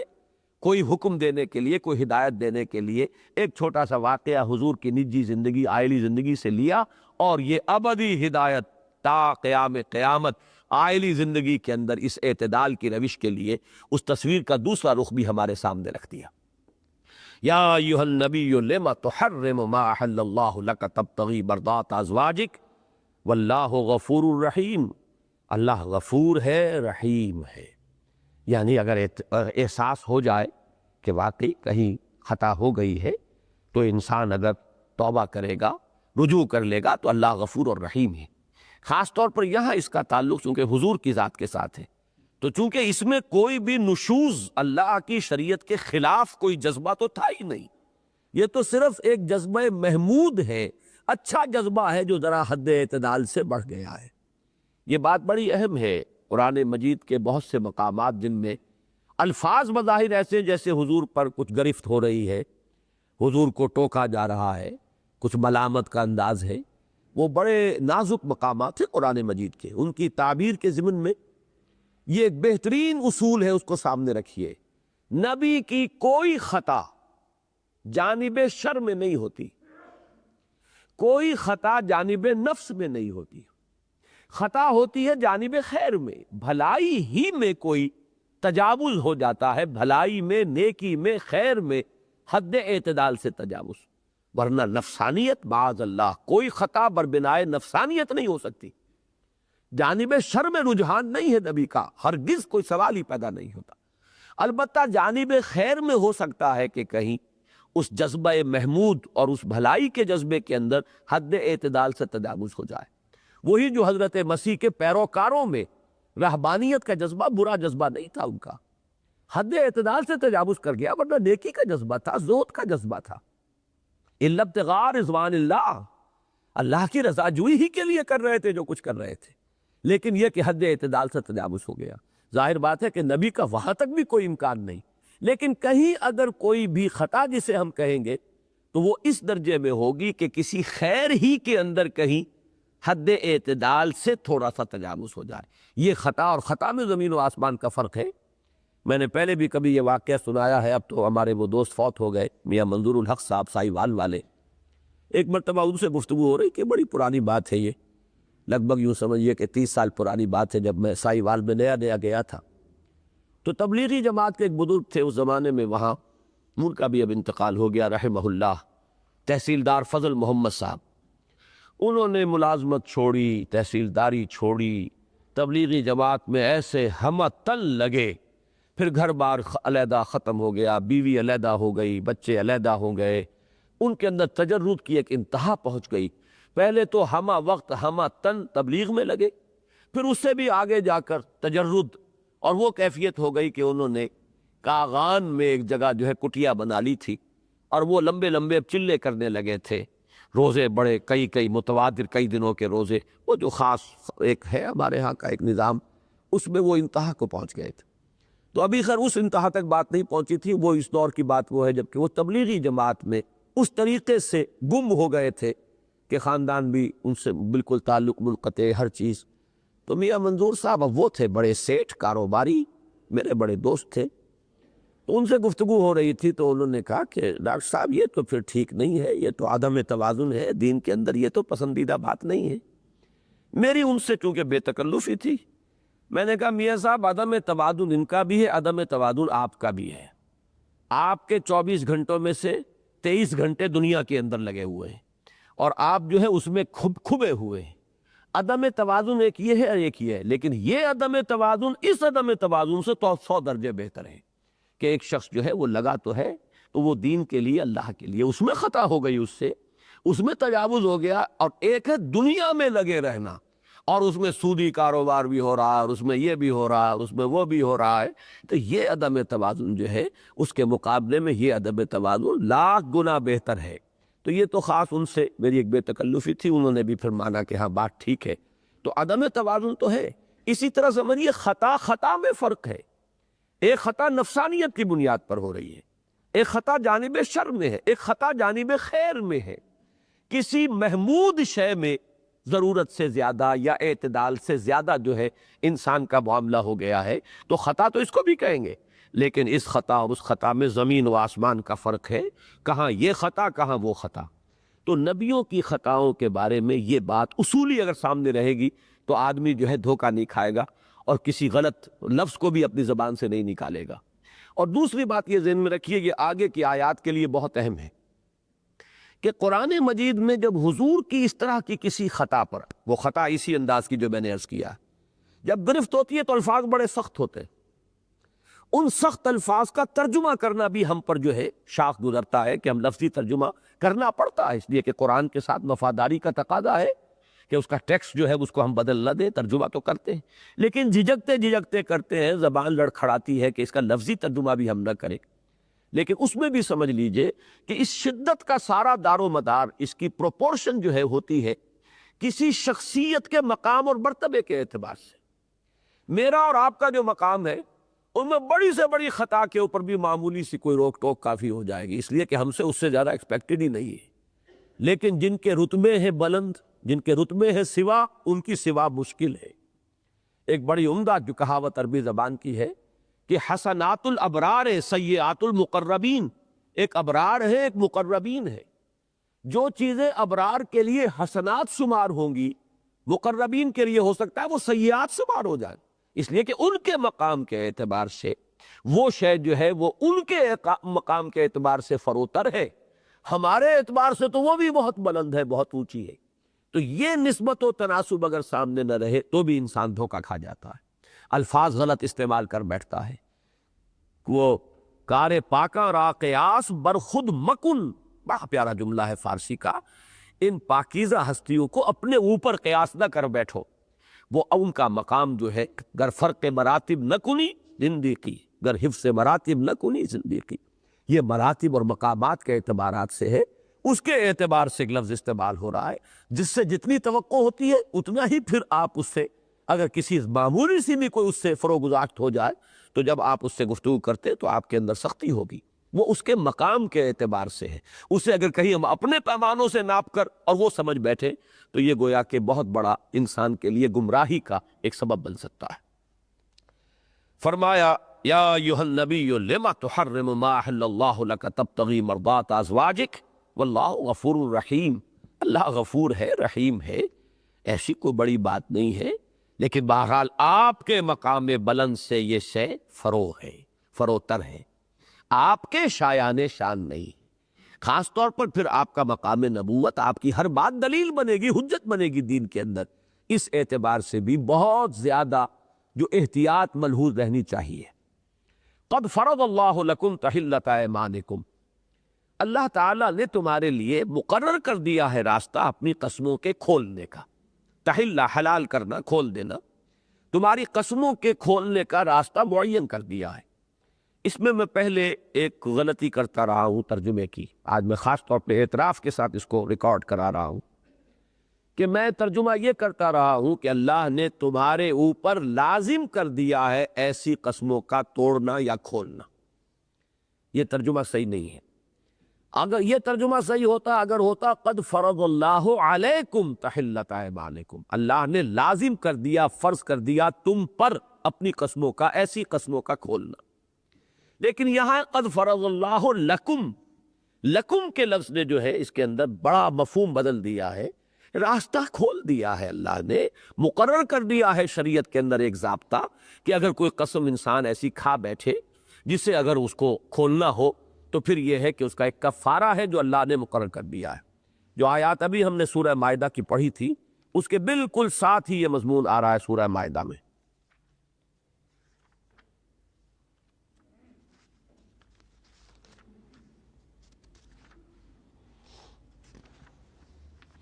دیکھیے دو آیتیں پہلے آج ہم نے پڑھی تھی 87 اور 88، اب یہ ہے 89 اور 90۔ لا یؤاخذکم اللہ باللغو فی ایمانکم، اے مسلمانوں اللہ تعالیٰ تم سے مواخذہ نہیں فرمائے گا جو ایسے ہی بے ارادہ تم قسمیں کھاتے رہتے ہو۔ یہ خاص طور پہ عرب کا مزاج تھا، واللہ باللہ، واللہ باللہ کے بغیر ان کا کوئی جملہ شروع ہی نہیں ہوتا، اس میں کوئی قسم کھانے کی نیت نہیں ہوتی، کوئی ارادہ نہیں ہوتا، یہ ان کا تکیہ کلام ہے جسے ہم کہتے ہیں تکیہ کلام، واللہ واللہ اور باللہ، اس کے بغیر نہیں کوئی بات شروع ہوگی۔ تو اس طرح کی کوئی وہ قسم کھانے کی نیت چونکہ نہیں ہوتی، لہذا اس کے خلاف آدمی کچھ کرتا ہے اگر تو وہ اللہ تعالیٰ اس سے مواخذہ نہیں فرمائے گا۔ وَلَٰكِن يُؤَاخِذُكُم بِمَا عَقَّدتُّمُ الْأَيْمَانَ، لیکن جو قسم تم نے خوب اچھی طرح شعوری طور پر باندھی ہے، کھائی ہے، خوب باندھنے کا لفظ عقدہ عقدتم، اس پر اللہ پھر مواخذہ کرے گا، پھر اس قسم کا تو پاس کرنا ہے، اس کو ملحوظ رکھنا ہے، اس کا لحاظ رکھنا ہے، اس کی پاسداری کرنی ہے۔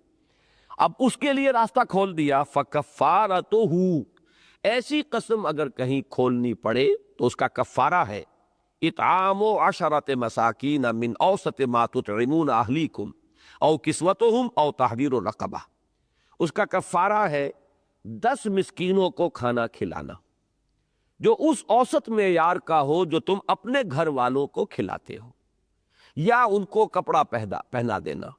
یا پھر ایک غلام کو آزاد کرنا۔ فمن لم یجد، تو جو کوئی اس کی استطاعت نہ پائے، اگر اس کے اندر اس کی مقدرت نہیں ہے، فصیام 3 ایام، تو 3 دن کے روزے رکھنا۔ ذالک کفارۃ ایمانکم اذا حلفتم، یہ ہے تمہاری قسموں کا کفارہ جب کہ تم حلف اٹھا لو، جب کہ تم کوئی قسم کھا بیٹھو۔ واحفظوا ایمانکم، اپنی قسموں کی حفاظت کرو۔ کذالک یبین اللہ لکم آیاتہ لعلکم تشکرون، اسی طرح اللہ تعالیٰ تمہارے لیے اپنی آیات کی وضاحت فرماتا ہے تاکہ تمہارے اندر شکر پیدا ہو کہ اللہ نے کتنے بڑے مخمصے سے نجات دلا دی کہ قسم میں کھا بیٹھا تھا، لیکن اللہ نے اس قسم کو کھولنے کے لیے میرے لیے ایک راستہ بنا دیا۔ یہ گویا کہ وہی بات ہے، وَمَن يَتَّقِ اللَّهَ يَجْعَل لَّهُ مَخْرَجًا، اللہ راستہ نکال دیتا ہے، تو اللہ نے تمہارے لیے راستہ نکال دیا۔ یہ ایک ہی طویل آیت ہے، میں نے غلط کہا ہے کہ یہ 2 آیتیں، یہ 89 نمبر ہے اس آیہ مبارکہ کا۔ در حقیقت یہاں اس کی طرف اشارہ ہو رہا ہے، قد فرض اللہ لکم تحلۃ ایمانکم، اللہ نے تمہارے لیے مقرر کر دیا ہے اپنی قسموں کے کھولنے کا ضابطہ، اس کا قانون، اس کا کفارہ۔ یعنی اس میں اشارہ ہو رہا ہے کہ اے نبی اپنی یہ قسم آپ کھول دیجئے، اب یہ جو آپ نے حلف لے لیا یا قسم کھا لی ہے، یہ اس کے لیے اللہ نے راستہ معین کیا ہوا ہے۔ واللہ مولاکم، اللہ تو تم سب کا مولا ہے، مددگار ہے، پشت پناہ ہے، ساتھی ہے۔ یہ تمام الفاظ جمع کر لیجئے، لفظ عربی زبان کا جو مولا ہے، یہ لفظ جو ہے ان تمام مفاہیم کو اپنے اندر رکھتا ہے، ان کے لیے جامع ہے۔ وَهُوَ الْعَلِيمُ الْحَكِيمُ، اور وہ سب کچھ جاننے والا ہے، کمال حکمت والا، وہ حکیم ہے۔ وہ حکم دیتا ہے تو وہ حکمت کی بنیاد پر حکم دیتا ہے، اس کا علم کامل ہے، کوئی ایسے ہی الل ٹپ اس کے احکام نہیں ہے، اس نے جو حکم بھی دیا ہے بربنائے علم، بربنائے حکمت دیا ہے۔ اب ایک دوسرا واقعہ آ رہا ہے اسی طرح، وہ گھریلو زندگی سے متعلق۔ وَإِذْ أَسَرَّ النَّبِيُّ إِلَىٰ بَعْضِ أَزْوَاجِهِ حَدِيثًا، اور یاد کرو، اس سے کوئی واقعہ شروع ہوتا ہے، ہمیشہ یاد کرو، توجہ دلانا ہے۔ جبکہ نبی نے اسرہ کے لفظ کو یہاں پہچانیے، یہ میرا نام جو ہے یہ بعض مواقع پر بڑا کنٹروورسی کا، ایک بحث کا موضوع بنا رہا کہ کچھ سال پہلے اخبارات میں بڑی اس پر لے دے ہوئی۔ یہ اسرار مصدر ہے، اور اسرار یہ جمع ہے سر کی، سر اسم ہے، بھید، سر کی جمع اسرار ہے، فعل کی جمع افعال ہے،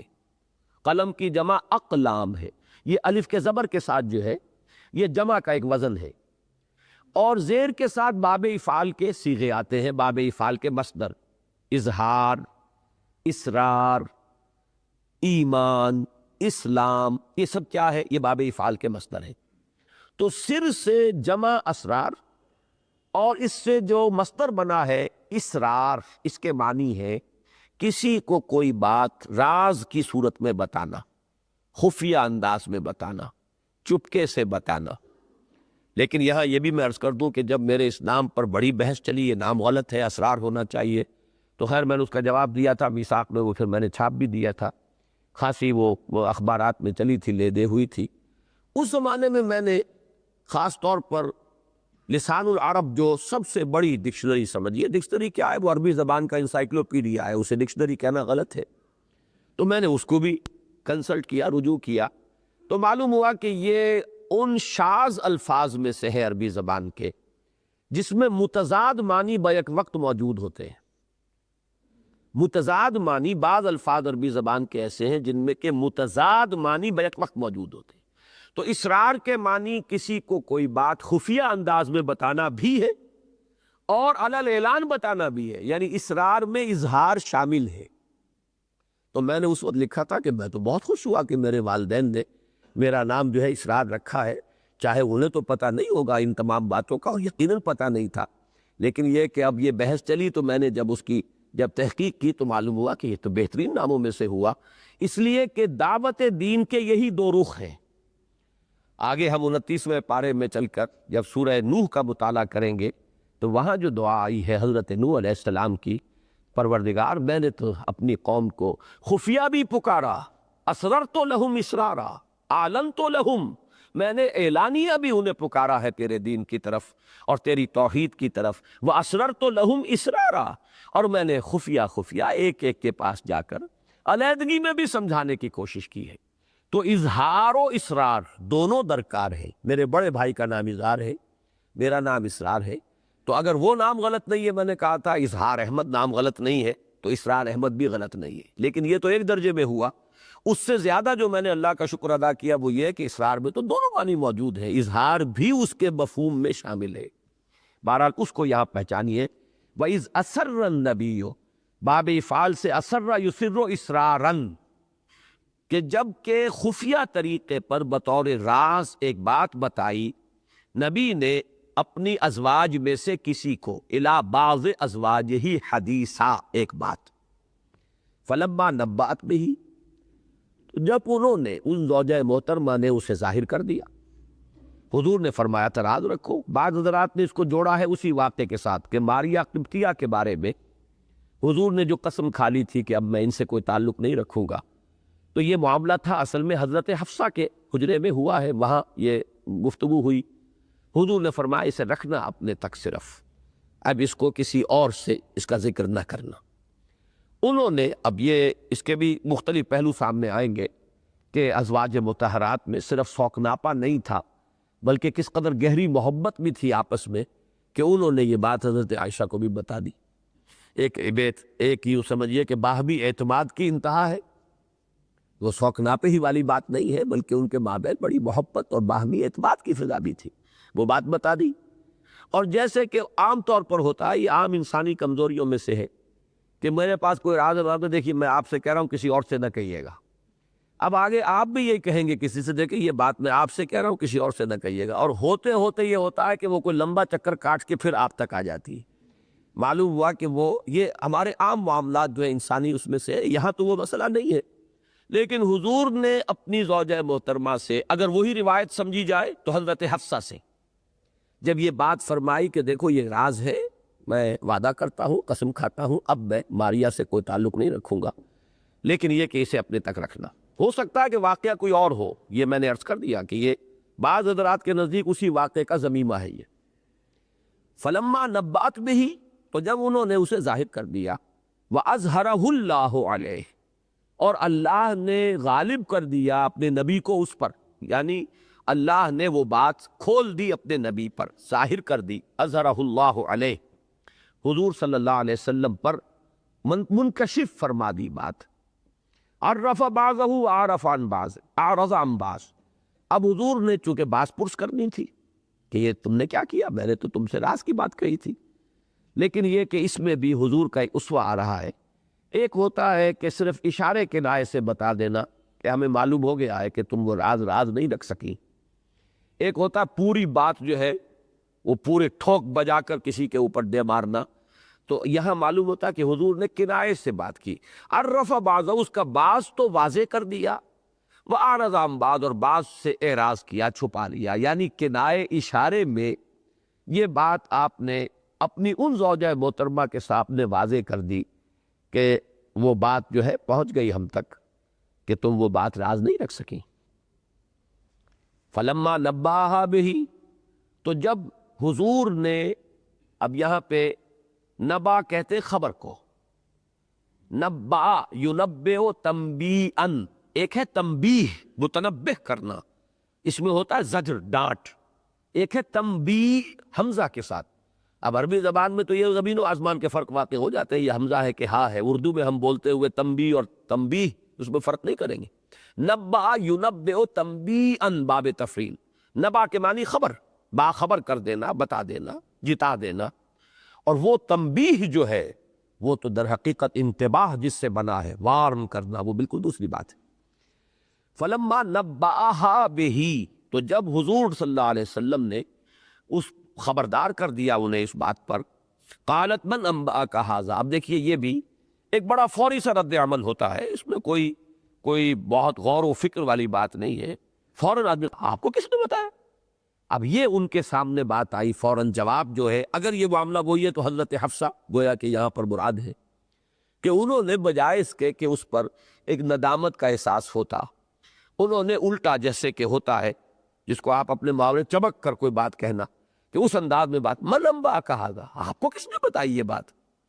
اب اس میں پس منظر میں یہ ہوتا ہے کہ گویا کہ انہوں نے بھی تو حضرت عائشہ سے یہی کہا ہوگا دیکھنا کسی کو بتانا نہیں، اور حضرت عائشہ نے اگر بتا دیا تو اب گویا کہ ان کا ذہن گیا کہ میرا یہ راز جو ہے انہوں نے جو بھانا پھوڑ دیا، تو ذہن ادھر گیا، من انبأک ھذا، آپ کو یہ کس نے بتایا؟ اب اس کا جو جواب حضور نے دیا، قال نبأنی العلیم الخبیر، اس میں تھوڑا سا وہ انداز جو ہے وہ زجر کا ہے، مجھے بتایا ہے اس ہستی نے کہ جو العلیم ہے الخبیر۔ تم ایک بات یہ کرو کہ تم نے راز جو ہے وہ فاش کیا ہے، اس پر ندامت کا اظہار کرو، یہ پوچھنے کا کیا موقع ہے کہ آپ کو کس نے بتایا؟ کسی نے بتایا ہو؟ سوال تو یہ ہے کہ ایک میں نے تم سے راز کے طور پر ایک بات کہی، تم نے اس کو ظاہر کر دیا۔ اب اس پر تو طرز عمل تو یہ ہونا چاہیے کہ ندامت ہو اور اعتراف ہو، اس پر شرمندگی ہو، اس کی بجائے یہ پلٹ کر پوچھ لینا کہ من انبأک ھذا، اس پر حضور کی طرف سے اب جو رد عمل ہے اس میں کچھ خشونت کا پہلو ہے، کچھ سختی ہے، کچھ زجر کا انداز ہے۔ نبأنی العلیم الخبیر، مجھے بتایا ہے اس ہستی نے جو العلیم ہے الخبیر، ہر شے کی جاننے والی، ہر شے سے باخبر۔ اب یہاں بھی ایک بہت باریک نکتہ ہے، اس کو سمجھ لیجیے، یہ سب کچھ کیوں ہوتا ہے؟ چونکہ بعض حضرات نے، اور خاص طور پر اہل تشیع کا یہ ذوق ہے، انہیں تمام صحابہ سے ایک بغض ہے، سوائے چند کے 3-4 ان کے نزدیک مومن تھے، باقی سب تو مسلم ہی تھے صرف، اور اکثریت منافقین پر مشتمل تھے۔ نمبر 2 یہ کہ جو قریب ترین تھے حضور کے، ان سے سب سے زیادہ بغض ہے، اور ازواج مطہرات حضور سے قریب ترین اس اعتبار سے تھیں کہ کسی بھی شخص کے ساتھ قریب ترین تو اس کی ازواج ہی ہوتی ہے، تو بغض شدید ہے ازواج مطہرات سے، اور خاص طور پر حضرت عائشہ اور حضرت حفصہ رضی اللہ تعالیٰ عنہما سے۔ حضرت خدیجہ کا معاملہ بالکل مختلف ہے، ویسے ایک پہلو سے تو یعنی میں ان کی اس رائے سے اتفاق کرتا ہوں کہ میرے نزدیک ازواج مطہرات میں بلند ترین مقام حضرت خدیجہ الکبریٰ کا ہے رضی اللہ تعالیٰ عنہ، یہ بات جو ہے یہ تو میں ان کے اس خیال سے متفق ہوں، اس لیے کہ وہ مقام کسی اور کا نہیں ہے، نہ حضرت عائشہ کا نہ حضرت حفصہ کا، جو مقام اللہ نے یہ رتبہ بلند ملا جس کو مل گیا، وہ تنہا تھی حضور کی رفیقہ حیات، اور اتنے طویل عرصے تک، اور حضور نے فرمایا مجھے اللہ نے اولاد انہی سے دی، حضرت فاطمہ ہو، حضرت ام کلثوم ہو، حضرت یہ تمام آپ کی بیٹیاں انہی سے تھیں، طاہر اور طیب، قاسم جن سے کہ کنیت ہے ابو القاسم حضور کی، وہ سب انہی کے بطن سے اللہ نے حضور کو عطا فرمائی اولاد۔ اور پھر یہ کہ وہ تو ایک طرح سے یعنی اب یہ لفظ مناسب نہیں ہے، حضور کی ایک طرح کی سرپرست تھی، جس طرح انہوں نے اپنی دولت اور اپنا مال جو ہے حضور کے قدموں میں نچھاور کیا ہے، ان کا مقام تو اونچا۔ اس اعتبار سے بعض میں سمجھتا ہوں کہ ہمارے ہاں کے اہل سنت اور خاص طور پر اہل حدیث حضرات اس معاملے میں کچھ غلطی کرتے ہیں کہ جب تمام ازواج مطہرات میں وہ حضرت عائشہ کو ٹاپ پر لے جاتے ہیں۔ میرے نزدیک حضرت خدیجہ الکبریٰ رضی اللہ تعالی عنہا کا مقام ازواج مطہرات میں بلند ترین ہے، باقی ان کی جو معاملہ ہے اہل تشیع کا، وہ اصل میں حضرت خدیجہ کی بزرگی کے قائل نہیں ہے، وہ ام فاطمہ کی بزرگی کے قائل ہے، وہ اس لیے ان کی عظمت کے قائل ہے کہ حضرت فاطمہ کی والدہ ہے وہ، باقی یہ کہ اور 3 جو ہیں آپ کی بیٹیاں، ان سے انہیں کوئی تعلق نہیں ہے، بلکہ اب تو انہوں نے ایک نیا شوشہ چھوڑ دیا ہے کہ تینوں بیٹیاں حضور کی تھیں نہیں، صرف بیٹی حضور کی جو ہے وہ حضرت فاطمہ ہے، اور باقی تو ربیبہ تھی یہ کہ حضرت خدیجہ کی سابق کسی شوہر سے یہ بیٹیاں تھیں، جب حضور سے نکاح ہوا ہے تو پہلے سے ان کے ہاں یہ موجود تھیں، ان کو ربائب کہتے ہیں، ربیبہ۔ یہ بات بالکل غلط ہے اور بالکل من گھڑت ہے، ان کی اپنی متقدمین کی کتابیں جو ہیں وہ سب بھی اس پر جو ہے گواہ ہے کہ حضور کی ہی صلب سے یہ چاروں آپ کی بنات طاہرات تھیں رضی اللہ تعالی عنہن۔ یہ تو ایک نیا شوشہ ہے جو انہوں نے چھوڑا ہے، لیکن بہرحال مقام کے اعتبار سے میں عرض کر رہا ہوں حضرت خدیجہ کا مقام بہت بلند ہے، لیکن ان کے تو انتقال کے بعد ہوئی ہے جو بھی شادی ہوئی ہے اور حضور کی، تو بقیہ تمام ازواج جو بیک وقت نہیں حضور کے نکاح میں، ان میں یقیناً چوٹی کا مقام جو ہے وہ حضرت عائشہ حضرت حفصہ رضی اللہ تعالیٰ عنہما کو حاصل ہے، اس لیے بھی کہ حضرت ابو بکر کی بیٹی، حضرت عمر کی بیٹی، انہی دونوں سے بغض ہے ان اہل تشیع کو، لہذا ان دونوں سے ازواج مطہرات سے ان کا بغض شدید ترین، اور اس بغض کو نکالنے کا انہیں یہاں موقع مل گیا ہے، کیونکہ الفاظ قرآن مجید میں جو گرفت کے آئے بظاہر سخت ہے، انداز جو اگلی آیت کا آئے گا خاص طور پر اس کے اندر ایک سختی کا پہلو ہے، اور یہاں بھی اب میں نے بھی ترجمہ کیا ہے تو لفظ کہنے پڑے کہ اس میں ایک پلٹ کر جواب دینے کی بات، بجائے اس کے کہ ایک ندامت کا انداز سامنے آتا، الٹا ایک انداز جو اختیار کیا ہے وہ یہ ہے کہ آپ کو کس نے بتائے، حالانکہ ہونا چاہیے تھا برعکس، اب یہ تو مجبوری ہے ہماری، لیکن اس میں اس چیز کو سامنے رکھیے جو میں عرض کر چکا ہوں کہ قرآن مجید میں اگر یہ انداز ازواج مطہرات کے بارے میں ہے تو اس سے 10 گنا سخت الفاظ حضور کے بارے میں آئے ہیں صلی اللہ علیہ وسلم۔ یہ ہے وہی اصول جو ہے جو وہ الجبرا کا فارمولہ میں آپ کو دے چکا ہوں کہ اس میں اصل میں کسی کا مقام اور مرتبہ ہے کہ جو در حقیقت سامنے رہے، کہ کسی کی ادنا سی اگر کوئی ہے کوئی خطا تو اس کا مقام اگر بلند ہے اس کے اعتبار سے وہ میگنیفائی ہو جائے گی،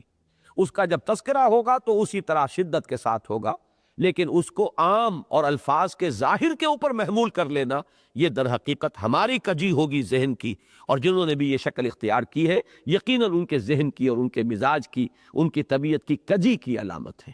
کسی درجے میں بھی ان دونوں ازواج مطہرات سے کسی طرح کا کوئی سوء ظن اگر ان آیات کی وجہ سے پیدا ہوتا ہے تو یہ ہماری بہت بڑی محرومی ہوگی۔ یہ حضور کی انتہائی چہیتی ازواج مطہرات تھی رضی اللہ تعالیٰ عنہما، لیکن بہرحال یہاں ایک معاملہ ایسا ہوا ہے جس پر اسی انداز کی گرفت اللہ نے فرمائی ہے جس سے کہیں زیادہ سخت الفاظ میں گرفت قرآن مجید میں خود نبی اکرم صلی اللہ علیہ وسلم کی فرمائی گئی، تو جو اصول وہاں رہے گا، اصول تو ایک ہی اپنی جگہ پر، فارمولہ الجبرے کا جو ہے وہ بدلے گا نہیں، وہی اصول یہاں ذہن میں رکھیے۔ اب آ رہی ہے جو آیت نمبر 4، اس میں ایک معاملہ ہے، بڑی ایک یعنی زوردار بحث ہے، اور میں چاہتا ہوں آج تھوڑا سا وقت ہم زیادہ لیں گے کہ اس کو، چونکہ میں چاہتا ہوں کہ یہ 5 آیتیں آج ہم پڑھ لیں، مکمل کر لیں۔ ان تتوبا الی اللہ فقد صغت قلوبکما، اگر تم دونوں، چونکہ اب یہاں 2 ہو گئی، ایک وہ کہ جن سے راز کی بات کہی گئی، دوسری وہ کہ جن سے وہ بات وہ ان زوجہ محترمہ نے کہہ دی، اب 2 کا معاملہ ہو گیا، اور اگر وہ روایت صحیح ہے شان نزول کی وہ واقعہ تو یہ گویا کہ تعین کے ساتھ حضرت حفصہ رضی اللہ تعالی عنہ اور حضرت عائشہ رضی اللہ تعالی عنہ کی بات ہے۔ ان تتوبا الی اللہ فقد صغت قلوبکما، اگر تم اللہ کی جناب میں توبہ کرو تو تمہارے دل تو مائل ہو ہی چکے ہیں۔ یہ اصل میں یہ جو ٹکڑا ہے اس کے ترجمے کے بارے میں نے آج بڑی تحقیق کی ہے، بڑا وقت لگایا ہے، اپنے بعض احباب سے بھی اس میں مدد لی ہے، اور میں یہ چاہتا ہوں کہ یہ وہ چیز ہے جس کے بارے میں نے کل جمعے میں بھی اعلان کیا تھا کہ اس کا جو ترجمہ کیا گیا ہے بالعموم ہمارے مفسرین نے کیا ہے، اور ان میں وہ سب ہیں، ہمارے متقدمین بھی ہیں اور متاخرین بھی شامل ہیں، اس میں ایک چوک ہوئی ہے۔ یہ چوک کیوں ہوئی ہے؟ در حقیقت اس کا سبب جو ہے یہ جان لیجئے کہ یہ جو سبائیت کا فتنہ ہے یہ تو حضرت علی کے زمانے میں اٹھ چکا تھا، بلکہ حضرت عثمان کے زمانے میں پوری شدت کے ساتھ اس سبائیت کے جراثیم جو ہیں مسلمانوں کے ہاں پھیل چکے تھے، بہت سی روایات میں وہ داخل ہوئے، بڑی چھان پھٹک کی ہے محدثین کرام نے، اور بڑی محنتیں کی ہیں، بڑی کوششیں کی ہیں، لیکن پھر بھی کہیں نہ کہیں اس کے جراثیم باقی رہ گئے، اور ہمارے بہت سے نیک نیت اور بہت ہی جو مخلص ہمارے علماء تھے ان سے بھی ایک نادانستہ طور پر ان اثرات کا جو ہے ان سے متاثر ہونے کا معاملہ ہو گیا ہے۔ اس معاملے کو ابھی حال ہی میں مولانا منظور احمد نعمانی، اللہ تعالیٰ ان کی عمر کو دراز کرے، مزید انہیں صلاحیت دے، انہوں نے جو کتاب لکھی ہے حال ہی میں چند سال ہوئے، اور وہ بہت بکی ہے اور چھپی ہے اور مفت تقسیم کی گئی ہے، چونکہ یہ جو ایران کے انقلاب کے بعد یہ جو فتنہ اٹھا ہے عالم اسلام میں اس کی ڈائمنشنز بہت تھی، لہذا اس کا ضرورت پیش آئی کہ جو یعنی شیعی مذہب ہے کیا، تشیع اصل میں ہے کیا، اس کے اجزائے ترکیبی کیا ہے، ان کو کھول کر بیان کیا جائے۔ تو انہوں نے صاف لکھا ہے کہ ہمارے بہت سے اسلاف جو ہیں وہ مغالطے میں مبتلا ہو گئے، اور اس لیے ہو گئے کہ اہل تشیع کی اصل کتابیں اویلیبل نہیں تھیں، لہذا وہ اپنی خوش گمانی کی بنیاد پر ان کی بہت سی باتیں جو ہیں جو عام معاشرے میں پھیل گئی تھی انہوں نے بھی قبول کر لی۔ اور اس کی میں ایک مثال یہاں ریکارڈ پر لے آنا چاہتا ہوں، خود مولانا امین احسن اصلاحی کی۔ یہ اس زمانے کی بات ہے جبکہ میرے ان سے بڑے اچھے مراسم تھے اور بہت میں تو ان کا برخوردار ہی تھا اور اب بھی ہوں، اپنی عمر کے اعتبار سے ظاہر بات ہے، اگرچہ بعض چیزوں میں مجھے شدید اختلاف ان سے ہو گیا ہے، لیکن اس زمانے میں ایک کتاب جو محمود احمد عباسی کی کتاب تھی، خلافت معاویہ و یزید، یہ اس زمانے کی بات ہے جبکہ ابھی میں پڑھ رہا تھا میڈیکل کالج میں، تو خلافت معاویہ و یزید جو ہے بالاقساط شائع ہوئی تھی ایک رسالے میں جس کا نام تذکرہ تھا، کراچی سے یہ نکلتا تھا، نور محمد کارخانہ تجارت کتب ان کا یہ ایک میگزین تھا۔ میں نے اس وقت اس کو پڑھا تھا اور میرا ذہن الحمدللہ کہ اسی وقت سے بہت متوازن ہو گیا تھا اس معاملے کے اندر، لیکن پھر ذہن سے وہ باتیں نکل گئی۔ پھر جب میں نے یہاں میثاق شروع کیا ہے سن 67 میں آ کر، بلکہ سن 66 میں، تو پھر وہ کتابی شکل میں وہ کتاب چھپ کر آئی اور اہل تشیع نے پھر اسے بین کروایا، کئی دفعہ جو ہے مقدمات ہوئے، ایک عدالت اس پر سے بین ہٹاتی تھی، دوسری عدالت لگا دیتی تھی، وہ ایک مقدمہ ہے بڑا لمبا چوڑا، لیکن میں نے اس کتاب کو پڑھا اور اصلاحی صاحب کو بھی پڑھوایا۔ اصلاحی صاحب نے پھر اعتراف کیا کہ واقعہ یہ ہے کہ میری آنکھیں اس کتاب نے کھول دی ہیں، چونکہ تاریخ میرا موضوع نہیں رہا، لہذا میں بھی غیر شعوری طور پر جو غلط چیزیں فضا میں ایک خاص ٹیکنیک کے ذریعے سے پھیلا دی گئی ہیں ان سے اس درجے میں متاثر ہو چکا تھا کہ غیر شعوری غیر ارادی طور پر میری زبان سے بھی اور میرے قلم سے بھی وہ الفاظ ٹپک گئے کہ جن میں صحابہ کرام کے لیے ایک طرح کی گستاخی کا پہلو ہے اور توہین کا پہلو ہے۔ حضرت معاویہ، حضرت ابو موسیٰ اشعری، حضرت عمرو بن العاص، ان کے بارے میں تو بڑے گھٹیا الفاظ عام اہل سنت جو ہے، سنی عوام جو ہے استعمال کر جاتے ہیں، اس لیے کہ وہ چیزیں اتنی پھیلا دی گئی۔ حضرت عثمان کے بارے میں بڑی ہی غیر محتاط زبان جو ہے بڑے بڑے مصنفین جو ہیں اہل سنت کے وہ استعمال کر جاتے ہیں۔ یہی معاملہ ہوا ہے متقدمین کے ہاں، اس کا ایک ترجمہ کہیں ہوا ہے اور وہی ترجمہ پھر ہوتا چلا گیا، وہی مفہوم۔ ترجمہ کیا کیا گیا؟ ان تتوبا الی اللہ فقد صغت قلوبکما، اگر تم اللہ کی جناب میں توبہ کرو تو تمہارے دل تو کج ہو ہی چکے ہیں۔ یہاں ترجمہ کیا گیا کج ہو گئے، کہیں یہ ترجمہ ہوا ہے کسی صاحب سے کسی اس وقت ایک کسی تاثر میں کسی کے زیر اثر آ کر، اور پھر وہ منتقل ہوتا چلا آیا، اور اکثر و بیشتر کے ہاں یہی ترجمہ اور یہی مفہوم جو ہے، اس لیے کہ جنہوں نے عربی میں لکھی ہے تفسیریں، ظاہر بات ہے انہوں نے ترجمہ نہیں کیا، لیکن یہی مفہوم لیا کہ تمہارے دل کج ہو گئے ہیں، تمہارے دل ٹیڑے ہو گئے ہیں، تمہارے دل جادہ حق سے منحرف ہو گئے ہیں، تم حق جو صحیح طرز عمل ہے اس سے منحرف ہو گئی ہو۔ اب یہ الفاظ جو ہیں واقعتاً اگر یہ مفہوم لیا جائے تو پھر تو موقع مل گیا، یہاں انگلی رکھنے کی جگہ نہیں، یہاں تو کافی میدان بن گیا ہے کہ ازواج مطہرات میں سے ان دونوں جو ہے حضرت عائشہ اور حضرت حفصہ رضی اللہ تعالیٰ عنہما، ان کے بارے میں سوء ظن پیدا کیا جا سکے۔ اس میں واقعہ یہ ہے کہ میں نام لے کر اس وقت عرض کرنا چاہتا ہوں کہ مولانا حمید الدین فراہی کا بہت بڑا احسان ہے، انہوں نے اس لفظ کی اصل حقیقت پر، جو مجموعہ تفاسیر فراہی ہے اس میں جو تفسیر سورہ تحریم ہے اس کا مطالعہ کیجئے گا تو اس میں انہوں نے اس کی جس طریقے سے وضاحت کی ہے نہایت خوبصورت اور نہایت مدلل ہے۔ وہ کیا ہے؟ انہوں نے بیان کیا ہے کہ دو الفاظ عربی زبان کے ایسے ہیں، بلکہ انہوں نے تو ایک ہی بیان کیا، میں دوسرا خود میں شامل کر رہا ہوں۔ میلان یا میل، مالا کسی چیز کی طرف مائل ہونا، اس میں دونوں رخ ہوتے ہیں، مالا الا کسی شے کی طرف مائل ہونا، مالا عن کسی شے سے میلان ہٹ جانا، نفرت پیدا ہو جانا۔ یہ لفظ جو ہے گویا کہ دو دھاری تلوار ہے، صلہ بتائے گا کہ اس کا کیا مفہوم ہے۔ مالا الا کسی شے کی طرف میلان پیدا ہو گیا، مالا عن اس چیز سے نفرت ہو گئی، اس چیز سے رجحان ہٹ گیا۔ اس میں دوسرا لفظ میں ایڈ کر رہا ہوں، وہ ہے رغبت۔ رغبہ الا کسی شے کی طرف رغبت ہونا، اور رغبہ عن کسی شے سے رغبت کا ہٹ جانا، نفرت پیدا ہو جانا۔ وَمَنْ يَرْغَبُ عَنْ مِلَّةِ إِبْرَاهِيمَ إِلَّا مَنْ سَفِهَ نَفْسَهُ،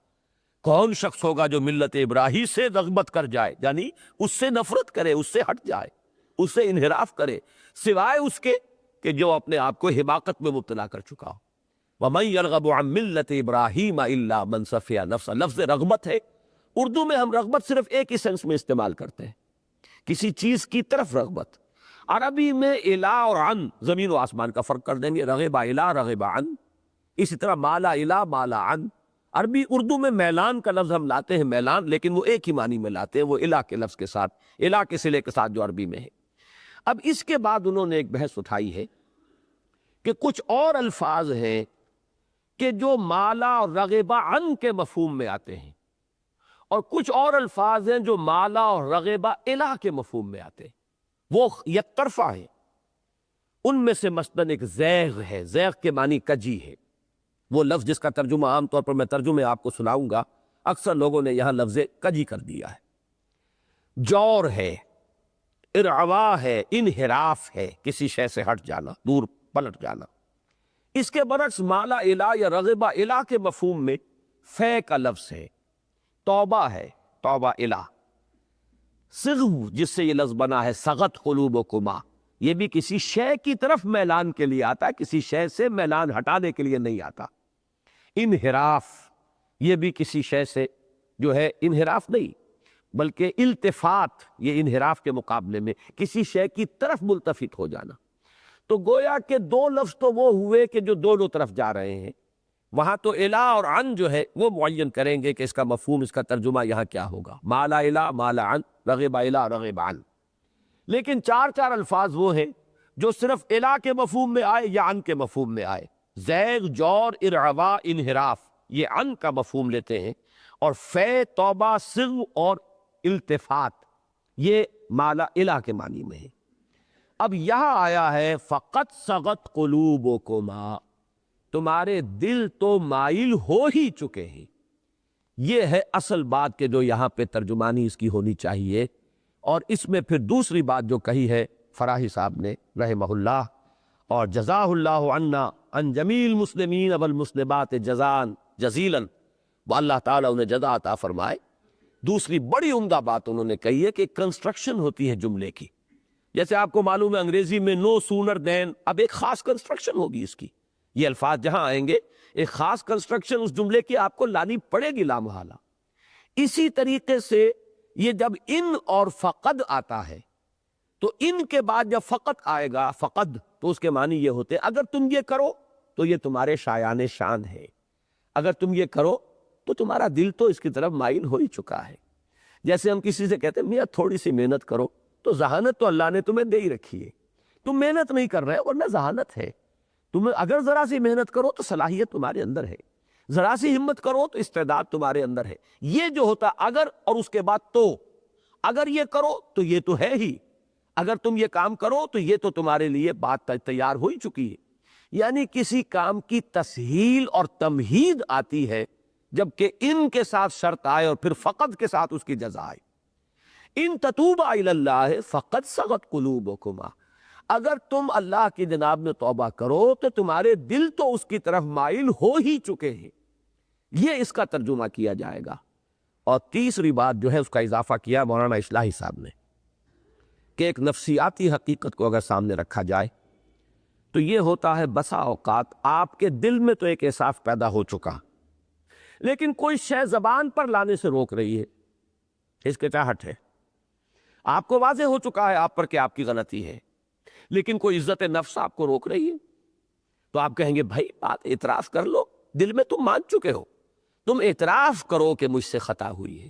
اور تمہارا دل جو ہے مانتا ہے اس بات کو۔ اسی طریقے سے اب یہ ہے وہ معاملہ میں جس پر پھر عرض کروں گا کہ بہت سے معاملات میں اصلاحی صاحب سے اختلاف ہے، لیکن اس معاملے میں سمجھتا ہوں کہ بہت بڑی خدمت انہوں نے کی ہے جو یہ نقطہ بھی اس میں ایڈ کیا ہے۔ دو نقطے تو ہیں جو کہ مولانا فرائی کہہ رہے مولا ان کے استاذ کے، تیسرا انہوں نے ایڈ کیا ہے کہ خانگی زندگی میں بیوی اور شوہر کے درمیان ایک خاص قسم کا رشتہ ہوتا ہے، ایک ناز کا معاملہ بھی ہوتا ہے، کو ادا بھی ہوتی ہے، یہ رشتے جو ہے خانگی زندگی کے اندر یہ تمام اس کی چاشنی اور اس کے اندر جو ایک خوبی ہے اس کے اندر یہ چیزیں شامل ہوتی ہیں۔ تو حضرت عائشہ صرف حضور کی امتی نہیں ہے، زوجہ بھی تو ہے نا، حضرت حفصہ صرف حضور کی امتی نہیں ہے، زوجہ بھی تو ہے۔ ایک عام امتی اور ایک زوجہ میں فرق ہوگا کہ نہیں ہوگا؟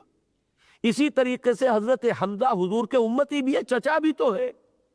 حضرت عباس حضور کے امتی بھی ہے، چچا بھی تو ہے۔ اب اس میں جو ایک نئی ڈائمنشن پیدا ہو جاتی ہے، تو بسا اوقات شوہر اور بیوی میں جب کوئی روٹھا منائی ہوتی ہے، وہ ہوتی رہتی ہے، تو اس کے اندر اس طرح کی بات ہوتی ہے کہ ایک بات دل میں آ بھی گئی ہے، لیکن جو اعتماد ہے بیوی کو اپنے شوہر پر، اسے اندازہ ہے کہ شوہر کو مجھ سے محبت ہے، تو وہ انتظار کرتی ہے کہ شوہر ہی کچھ نرمی برتے۔ لڑائی بھی ہو گئی ہے، روٹھے ہوئے بھی ہیں، لیکن یہ کہ کون منائے پہلے، اب اس کا ایک مقابلہ بھی جو ہے اندر ہی اندر چلتا رہتا ہے۔ تو یہ تعلق زن و شو کی جو باریکیاں ہیں، اس کو اگر یہاں سامنے رکھا جائے تو بات بالکل ایک دوسرے رنگ میں آئے گی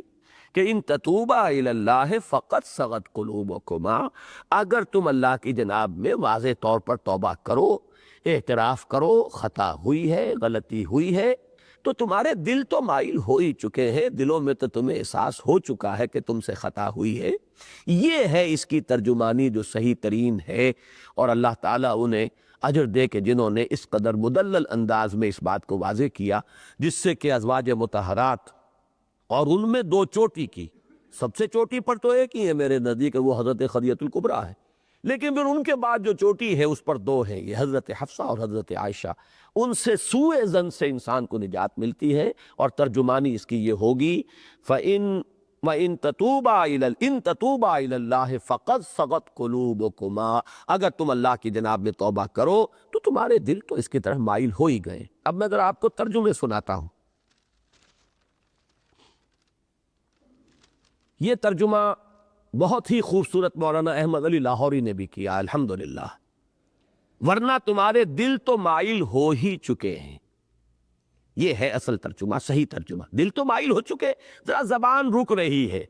وہ بھی ذرا ایک خاص جو ہے وہ بیوی ہونے کا ایک خاص احساس ہے، پندار ہے، اور جو اعتماد ہے حضور کی محبت پر، وہ ہے کہ جو ذرا زبان کو روک رہی ہے، لیکن یہ کہ تمہارے دل مائل ہو چکے ہیں، توبہ کرو۔ حضرت شاہ عبد القادر رحمۃ اللہ علیہ نے ترجمہ کیا ہے تو جھک پڑے ہیں دل تمہارے، اسی طریقے سے۔ لیکن اب مولانا فتح محمد جالندری کا ترجمہ ہے کیونکہ تمہارے دل کج ہو گئے، یہ ہے وہ غلطی جو خطا ہمارے ہاں غیر محسوس طریقے پر آ گئی ہے، لیکن یہ صرف ان کی نہیں ہے، یہ بڑے بڑے اس کے اندر شریک ہے۔ اسی طریقے سے اب جو حالانکہ حضور صلی اللہ علیہ وسلم کے معاملات میں اور ازواج مطہرات کے معاملات میں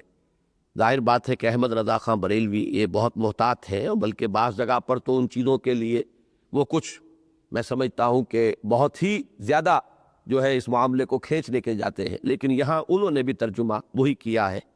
تو ضرور تمہارے دل راہ سے کچھ ہٹ گئے ہیں، نرم تو کیا، کچھ ہٹ گئے ہیں، لیکن مفہوم بنیادی طور پر وہی موجود رہا کہ دل کہیں ہٹ گئے ہیں جادہ حق سے۔ شاہ ولی اللہ رحمہ اللہ، مجھے تعجب ہے لیکن یہ کہ بہرحال ان کا ترجمہ بھی یہ ہے کہ ہر آئینہ کج شدہ است دل شما، کہ بہرحال تمہارے دل کج تو ہو گئے، لہذا لازم ہے تم پر کہ توبہ کرو۔ لیکن اس کا ترجمہ جو ہے حضرت شیخ الہند کے ترجمے کا جو فارسی میں ترجمہ کیا گیا ہے، یہ خاص طور پر مجاہدین نے شائع کیا ہے، یہ جو ترجمہ ہے شیخ الہند کا، اور حواشی مولانا شبیر احمد عثمانی رحمہ اللہ کے، جس کو میں بہت اہمیت دیتا ہوں، یہ مجاہدین افغانستان نے بڑی کثیر تعداد میں اس کا فارسی ترجمہ شائع کیا ہے اپنے ہاں مجاہدین میں عام کرنے کے لیے۔ اس کا ایک سیٹ مجھے بھی انہوں نے ہدیتاً پیش کیا تھا، تو اس میں ترجمہ کیا گیا ہے، وہ بہت خوبصورت ہے، اس لیے کہ اصل میں شیخ الہند کا ترجمہ وہ ہے جو میں بتا رہا ہوں۔ ہر آئینہ مائل شدہ است دل ہائے شما،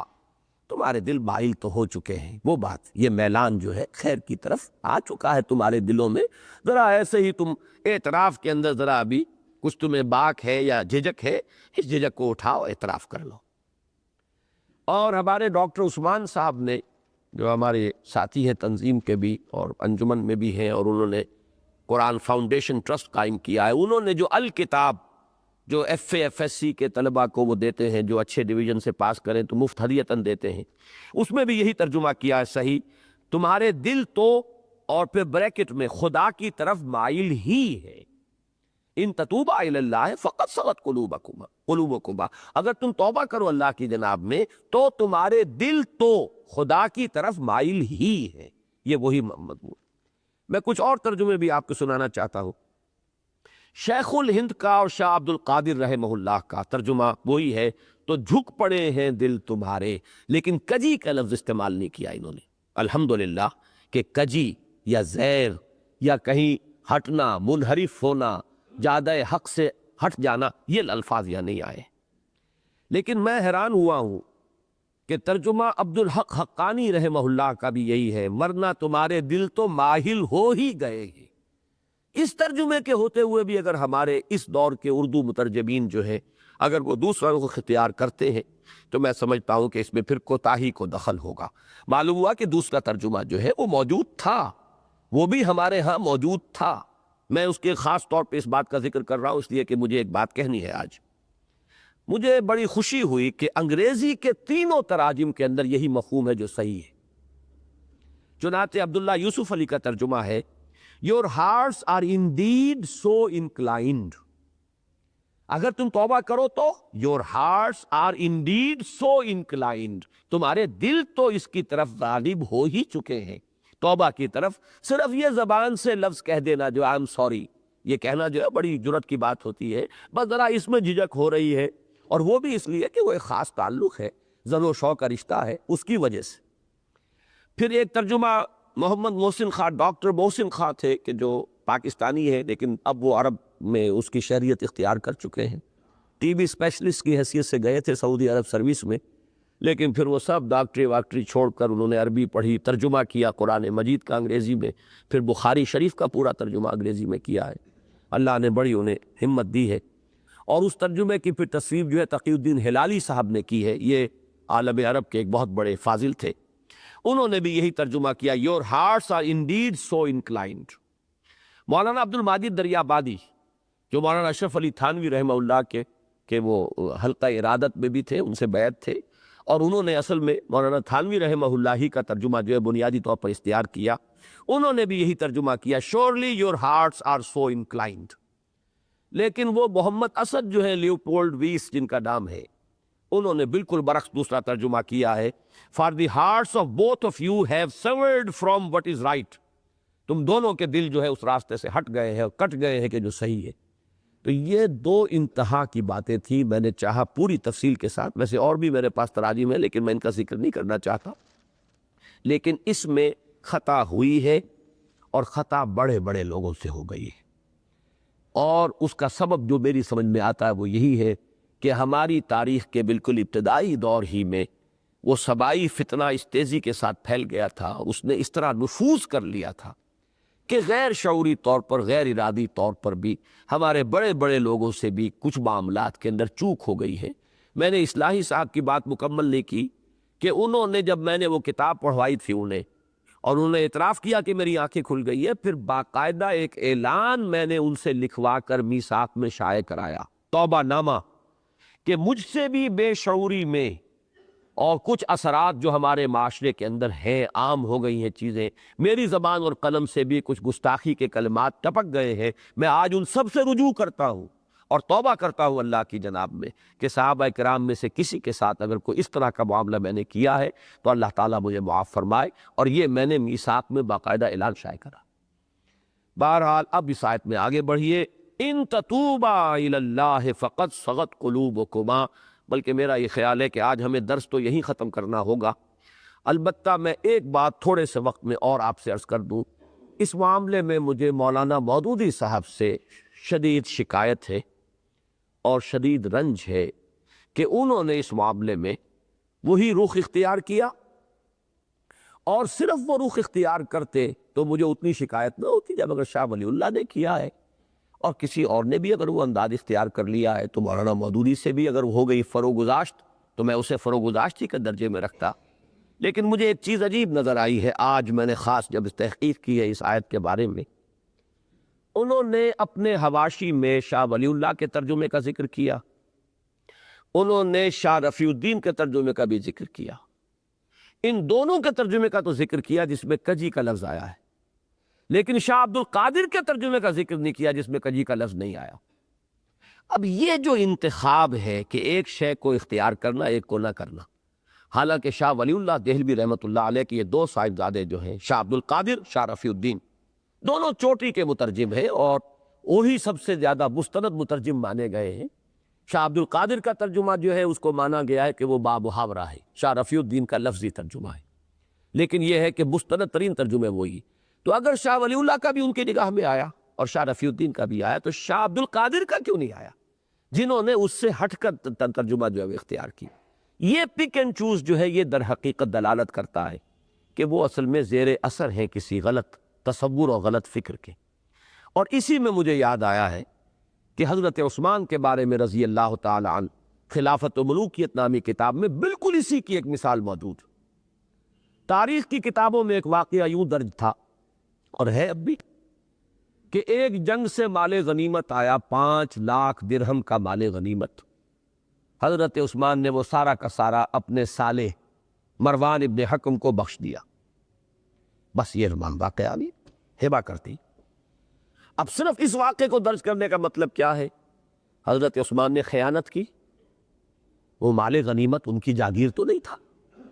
وہ تو مال جو ہے مسلمانوں کا ہے، 1/5 حصہ اس کا بیت المال میں جائے گا، 4/5 حصہ جو ہے وہ غنیمت کا تقسیم ہوگا مجاہدین میں، یا اگر 1/5 حصہ ہی وہ آیا تھا، 4/5 حصہ وہاں تقسیم ہو چکا تھا، یہ 1/5 تھا تو یہ بیت المال کی ملکیت تھا، حضرت عثمان کی ذاتی ملکیت تو نہیں تھا۔ 5 لاکھ اگر 1/5 تھا تو گویا کہ 25 لاکھ کی تھی وہ، جس میں سے 20 لاکھ وہاں تقسیم ہو چکا، 5 لاکھ آیا تو یہ بیت المال کی ملکیت ہے۔ یہ اپنے کسی رشتہ دار کو، اور رشتہ داروں میں بھی جو سالار جنگ جو ویسے بھی ایک بدنام رشتہ ہے دنیا میں، آج بھی اس کے ساتھ جو ہے طرح طرح کی نسبتیں ہیں، اس کو بخش دیا تو معلوم ہوا کہ وہ تو گویا کہ اس روایت ہی کو سامنے رکھا جائے تو وہ تو ایک عام انسان کی سطح پر آ گیا، عام دنیا دار انسان ہے۔ کون؟ ذو النورین، خلیفہ ثالث، چوٹی کے صحابہ میں سے۔ اب یہ واقعہ انہوں نے دلیل یہ دے دی کہ صاحب یہ تو کتابوں میں نے کوئی اپنے گھر سے تو نہیں گھڑا ہے، یہ تو تاریخ کی کتابوں میں واقعہ ہے۔ لیکن اگر یہ بات بھی سامنے ہو کہ انہی تاریخ کی کتابوں میں اس واقعے کی روایت یہ بھی موجود ہے تفصیل سے، تفصیل کیا ہے اس واقعے کی کہ جب وہ مال غنیمت آیا، وہ مال غنیمت ہوتا تھا اجناس کی صورت میں، چیزوں کی صورت میں، وہ کوئی نقد تو نہیں ہوتا تھا۔ حضرت عثمان نے مجلس شورا سے اجازت لے کر وہ سارا مال 5 لاکھ میں خرید لیا، 5 لاکھ بیت المال میں داخل کر دیے، اپنی ذاتی جیب سے اس مال کو خرید لیا، وہ بھی اجازت سے، اصحاب شورا کی اجازت سے، کہ بجائے اس کے کہ یہ سارا مال جو ہے بیت المال کے اندر اس طرح جمع کیا جائے، نقد میں 5 لاکھ میں یہ مال اگر آپ اجازت دیں تو میں لے لیتا ہوں، 5 لاکھ بیت المال میں داخل ہو جائیں گے، یہ مال اب آپ کی ذاتی ملکیت ہے، اب آپ جسے چاہیں ہبہ کریں، کسی کو دے دیں، کسی کو کوئی اعتراض نہیں۔ یہ تفصیل بھی اگر موجود ہو تاریخ کی کتاب میں، پھر ایک شخص اس واقعے کو جو ہے مجمل بیان کرتا ہے تو معلوم ہوتا ہے کہ یہاں کوئی نہ کوئی نقطہ نظر کی کجی ہے، کوئی ٹیڑھ ہے، کوئی اپنی سوچ کے اندر جو ہے وہ غلطی جو ہے وہ پیدا ہو چکی ہے۔ تو یہ ہے اصل میں وہ بات جس کی مجھے ایک اور جو ثبوت ہے وہ آج ملا ہے کہ اس میں ترجمے جو اس ترجمے کی تائید کرنے والے ہیں کہ دل کج ہو گئے تمہارے، توبہ کرو اللہ کی جناب میں، تمہارے دل ٹیڑھے ہو گئے، راہ حق سے ہٹ گئے، تو وہ ترجمے تو انہوں نے بیان کر دیے، شاہ ولی اللہ کا بھی اور شاہ رفیع الدین کا بھی، لیکن شاہ عبد القادر کا ترجمہ بیان نہیں کر رہا۔ تو یہ میرے نزدیک در حقیقت اس میں، جیسا کہ میں نے عرض کیا، میں دوبارہ وہ الفاظ دہرانا نہیں چاہتا، جو ہمارے بعض اکابر کو، مولانا مدنی رحمہ اللہ کو بہت پہلے یہ شک ہو گیا تھا اور انہوں نے اس کا اظہار کیا تھا کہ ان کے مزاج کے اندر صحابہ کرام سے اور بزرگوں سے اور اسلاف سے جو ہے ایک گستاخی کا رجحان پایا جاتا ہے۔ اس وقت تک یہ چیزیں اس طرح کی واضح طور پہ سامنے نہیں آئی تھی، لیکن ہوتے اہل اللہ کے جو کسی چیز کو بھانپ لیتے ہیں، کسی چیز کا اندازہ انہیں کسی کے انداز سے ہو جاتا ہے۔ تو اس قسم کا واقعہ یہ ہے کہ خلافت و ملوکیت تو خیر اس کی بہت ہی بڑی مثال ہے، لیکن ایک مثال مجھے آج ملی ہے اس ترجمے کے اندر کہ سارے ترجمے دلائل کے اندر سابقہ جو ہے انہوں نے کوٹ کر دیے، لیکن یہ کہ شاہ عبد القادر موضح القرآن، یوں سمجھیے کہ اردو زبان کی پہلی تفسیر، پہلے تفسیری حواشی شاہ عبد القادر رحمہ اللہ، ان کا ترجمہ جو ہے وہاں پر نقل نہیں کیا ہے۔ یہ اومیشن نہیں ہو سکتی، یہ اتفاقیہ نہیں ہو سکتا، اس کے اندر ان کا اپنا ایک چوائس ہے، پک اینڈ چوز والا معاملہ ہے، اور وہی چیز ہے جو میرے نزدیک یہاں نہایت تکلیف دہ ہے۔ تو بس آج اس پر ہم اپنا درس ختم کر رہے ہیں۔ ان تتوبا الیہ فقد صغت قلوبکما، اگر تم دونوں اللہ کی جناب میں بصراحت اپنی خطا کا اعتراف کرتے ہوئے توبہ کرو تو یہی تمہارے شایان شان ہے، اور تمہارے دل تو اس طرف مائل ہو ہی چکے ہیں۔ بارک اللہ لی ولکم فی القرآن العظیم ونفعنی وإیاکم بالآیات والذکر الحکیم۔